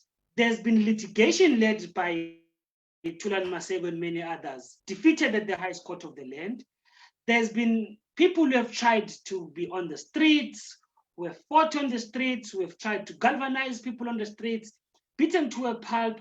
It seemed not to work. The international community is no longer interested really in Swaziland, in the true sense of the word, because in any event, why would they be interested when the people are not fighting themselves? Do you get a sense that there is something new that can be done, or it's now just leaving things to fate? And I'm asking specifically because the middle class, the people who are supposed to be the thought leaders of society, people like yourselves, who are the middle class of our society, they're no longer, you wouldn't find anyone willing to talk your language today in Swaziland. The economy is not doing well. Those who are trying to oppose something in parliament are being bastardized. The Swazis are whining and complaining and moaning. I sense from a bird's eye view that everyone is fatigued. Everyone feels this is our fate accomplished. This is just gonna be like this for the rest of our lives. There's nothing we can do. Am I right? Do you get the same sense? Even those who previously fought, they're just no longer interested anymore. It's just that sense that I am picking up in the country. Do you get the same sense? And what do you think in your last words? I mean, how do you deal with this thing that I can't put a hand to it, but it's just a feeling and a sense that I cannot really put a hand to it? You see, the problem though is that. And also, please look at Lewis's question and combine it. Okay. You know, the problem with this is that as all of this is happening, as all of us are getting fatigued and stuff like that, there are people that are going hungry by the day. The economy is not doing what it's supposed to do. And in fact, it is not being aided by the circumstances under which we live. I mean, when we get an opportunity to mine diamonds, for instance, who do we think of as a country? We think of Ru, Shabang. When meaning we're not serious. If we get an opportunity to mine iron ore, who do we think of? We think of some rascal that came from I don't know where to come and do business with us. Right now, if we're thinking of mining gold at Lufafa, we think of some criminal from America who is wanted by every other agency.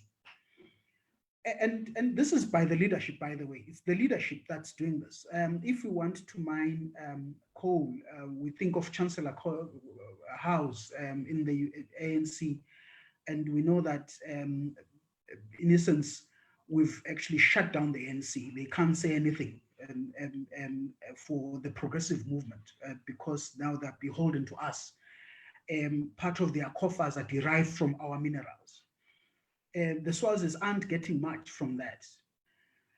And why I say that the problems are you know, if people, the ordinary people, the sane people, the people that still have logic, sort of give up on this, what are you going to do when you are confronted by those people that are now beyond fear because poverty has done so much to them?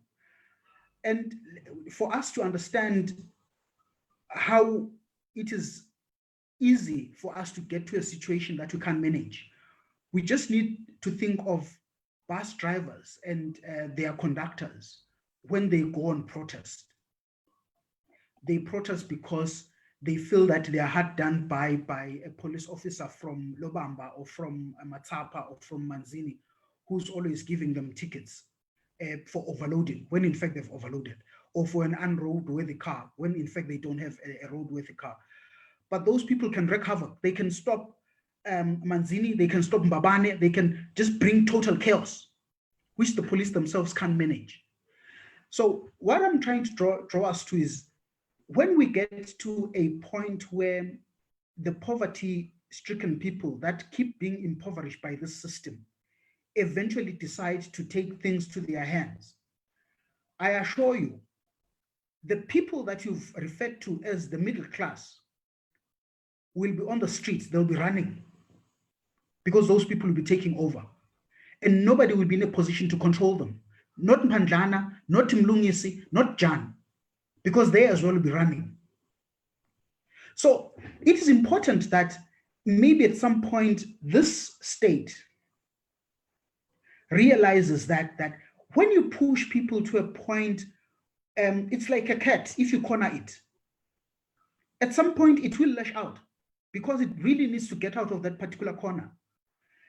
And that is something that I think the state needs to be aware of, so that when they do, because you guys have, I know political parties have come up with all sorts of beautiful positions that can get us out of this statement. They've come about a national conference, they've spoken about a transitional government, they've spoken about all of these things that ultimately, if they were tested and tried out, could rescue us from this situation and could bring about all these different thought leaders and thinkers that you have that can help us eventually get to a system that works for everybody.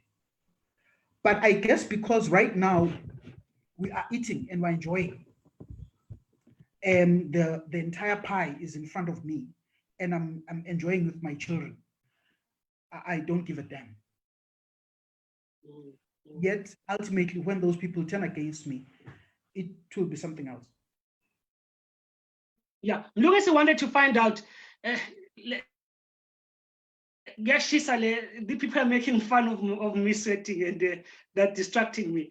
Yeah, I wanted to please have a bite on Mlungis's question, but also I also want to people are leaving the country. What do you take about that? Do you sense that South Africa, growing nationalism, xenophobia, and the resources in the SADC region may make even the middle class, which find it easy to leave the country, much more engaged than just using any opportunity to leave the country? The question that Lungis has asked, what I think about the fact that the king or the system uses money, salaries, allowances to buy silence of the people who get appointed into these useless bodies, commissions.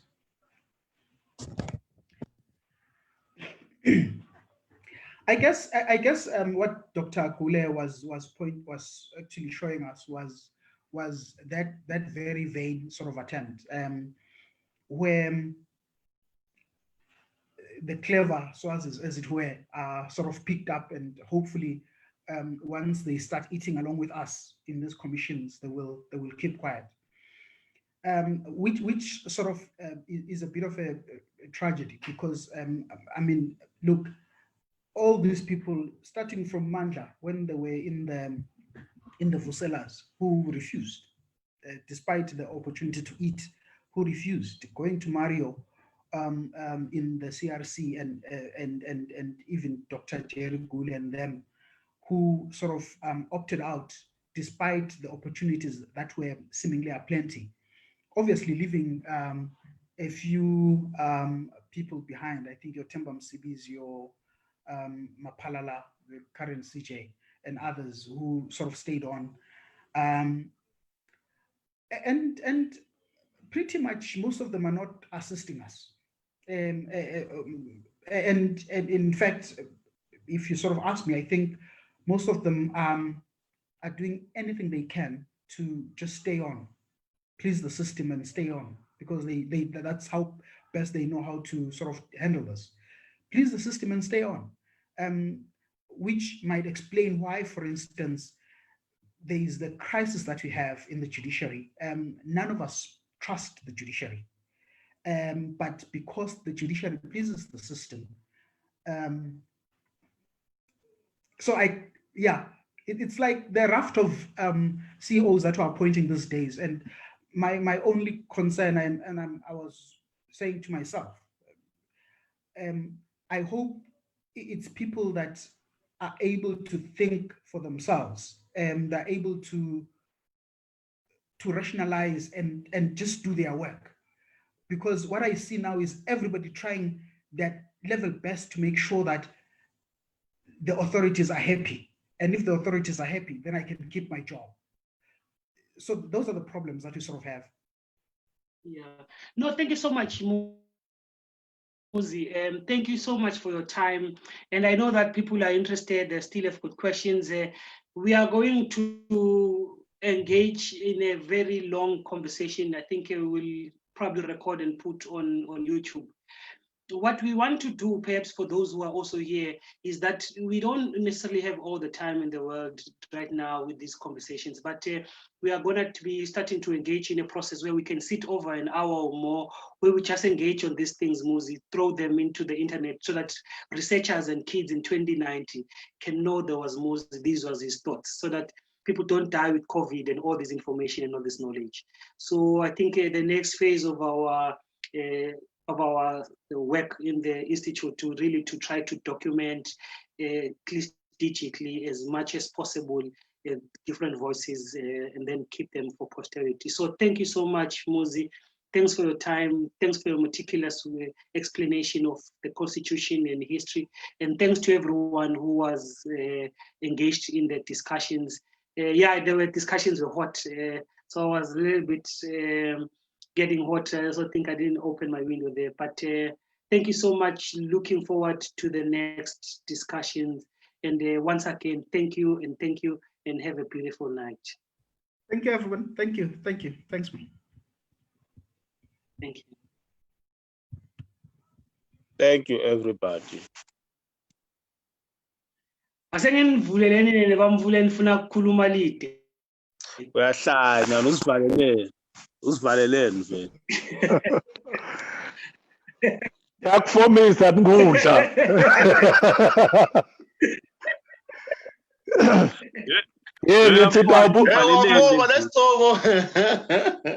Let's talk. Ngithi utawubuthi gule ukuthi abengahlaleli lembasha ngoba Barnabas wakwathi abantu baboshwe phela usibahlalise nangilembasha lapha ngoba kwakubhashwa lapha kusiyarusila mala wenziwe quite wena boyophuma ngoba nangaba kucalwa shasho wabamba phela ngathi uma bothemba sibaphathisa idocument wangabuyi wabuya sayedwa Mario. Yeah. But you know, it's great, man.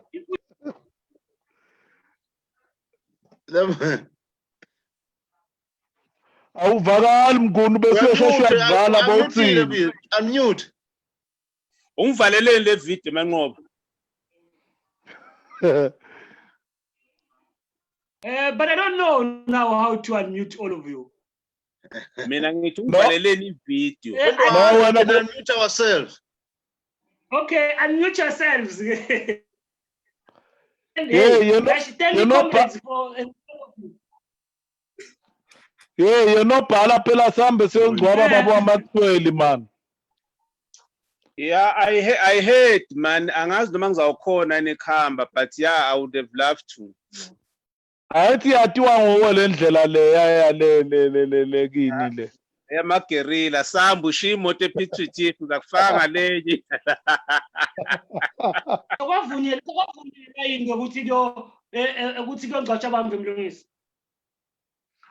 Hawu eMaswati ngeke wathi nje ngemgcwabo babona ukuthi batacabanisa neMaswati. Nayo into bengasikhulula.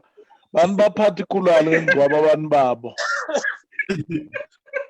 Maswati ayafukama ende yonke lento ba beta nje bahlole bahambe kude labangakwenda. Yeah. Noma nasambe phela usokunika leave Friday evening afternoon. Yeah man asambe man. Hey that man he bailed us out. Let's cut up keeper Maxwell when we did not have enough funds. Yeah, we have to. He saved our face. Asikhulume president besivumelana ngesikhathi.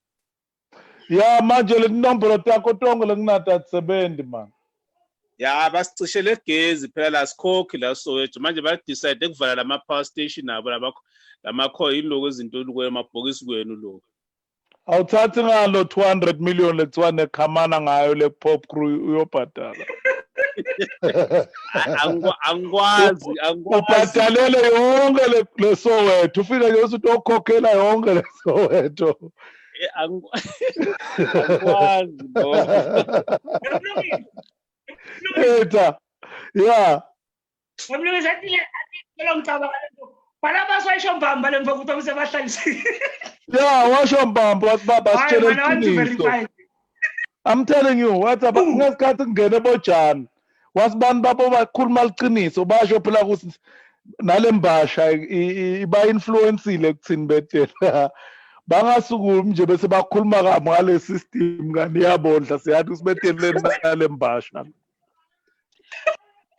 Hey bala basibeke yana manje. No le issue lokumswati kwakuyibeke kahle wona le naku le sitting allowance nale salary CRC was quite appealing. I remember nje Themba Masuku wabuye wathi kwala umkakhe ukuthi aphume.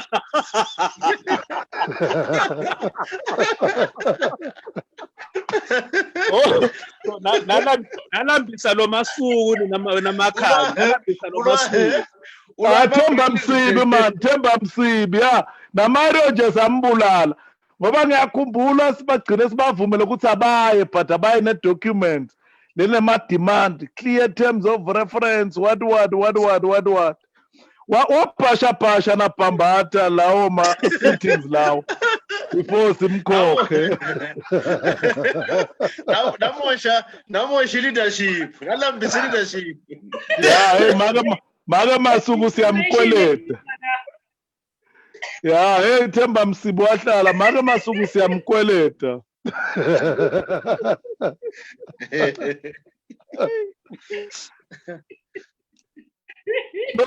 Bongubutisa lo mbuto kule point la muzi nakathi wathi obedi kuphela isikhathi lesithe singababoni lesikwaya kuthi yabona abantu abaresign lapha bahlalela le mali ngoba nawubuka nje labo border restoration committee bayathi nabo ukuthi kude umhlaba lo uyawubuya sebahlalela nje le mali nama allowance yeah sekwaba ifondo nje.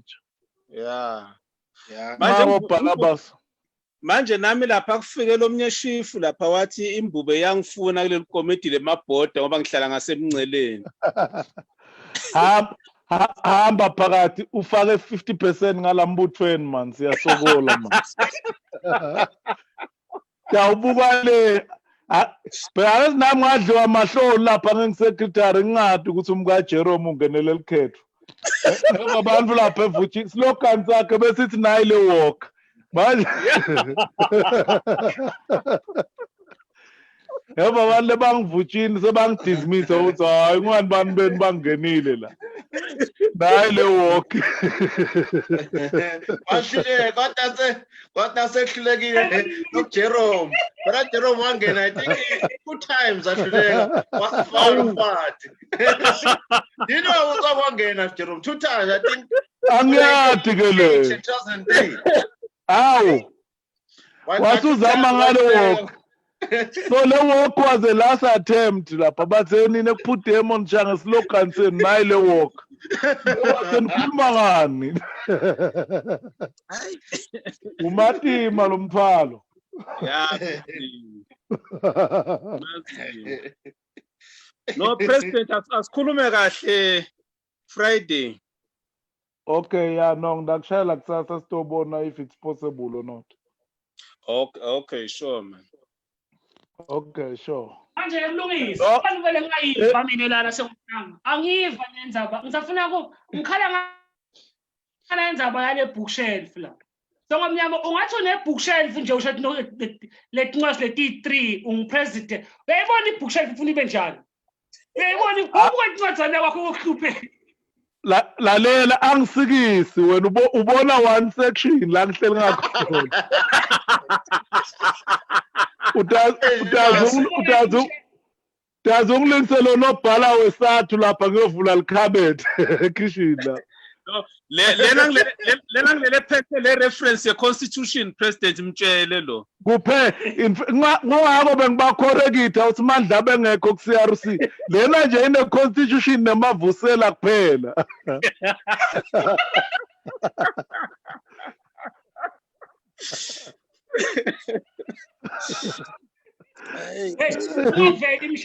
Ungaveli imshengo. Aba embarrassed man, ungaveli imshengo.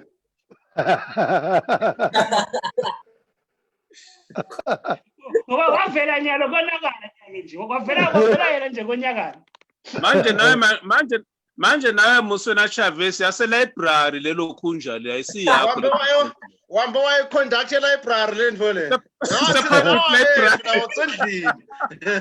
Uyanothi in the library ngawusitshelile saye library.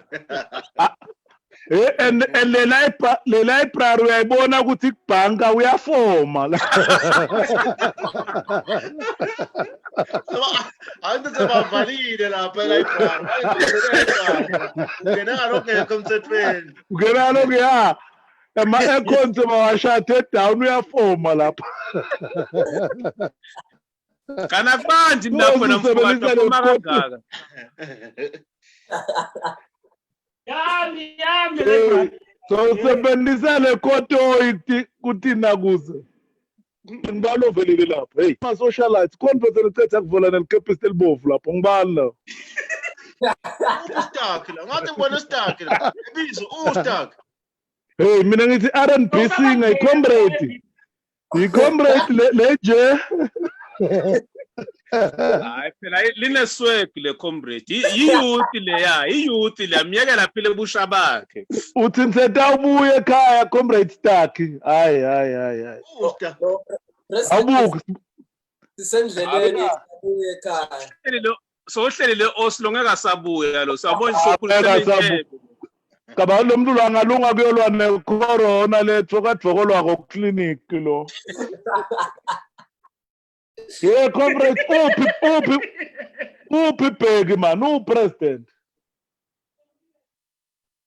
Now ukhona president. Ule kumancoba wathiwa ngumancoba ukuthi ungaku. Le ndaba yakhe yagcina into How do I enjani? stop this thing from going on? Ngoba sino i-live on Facebook lemvo kanti. Bekambo Hey, yathi lemvo kuba inanga. Awusoli live.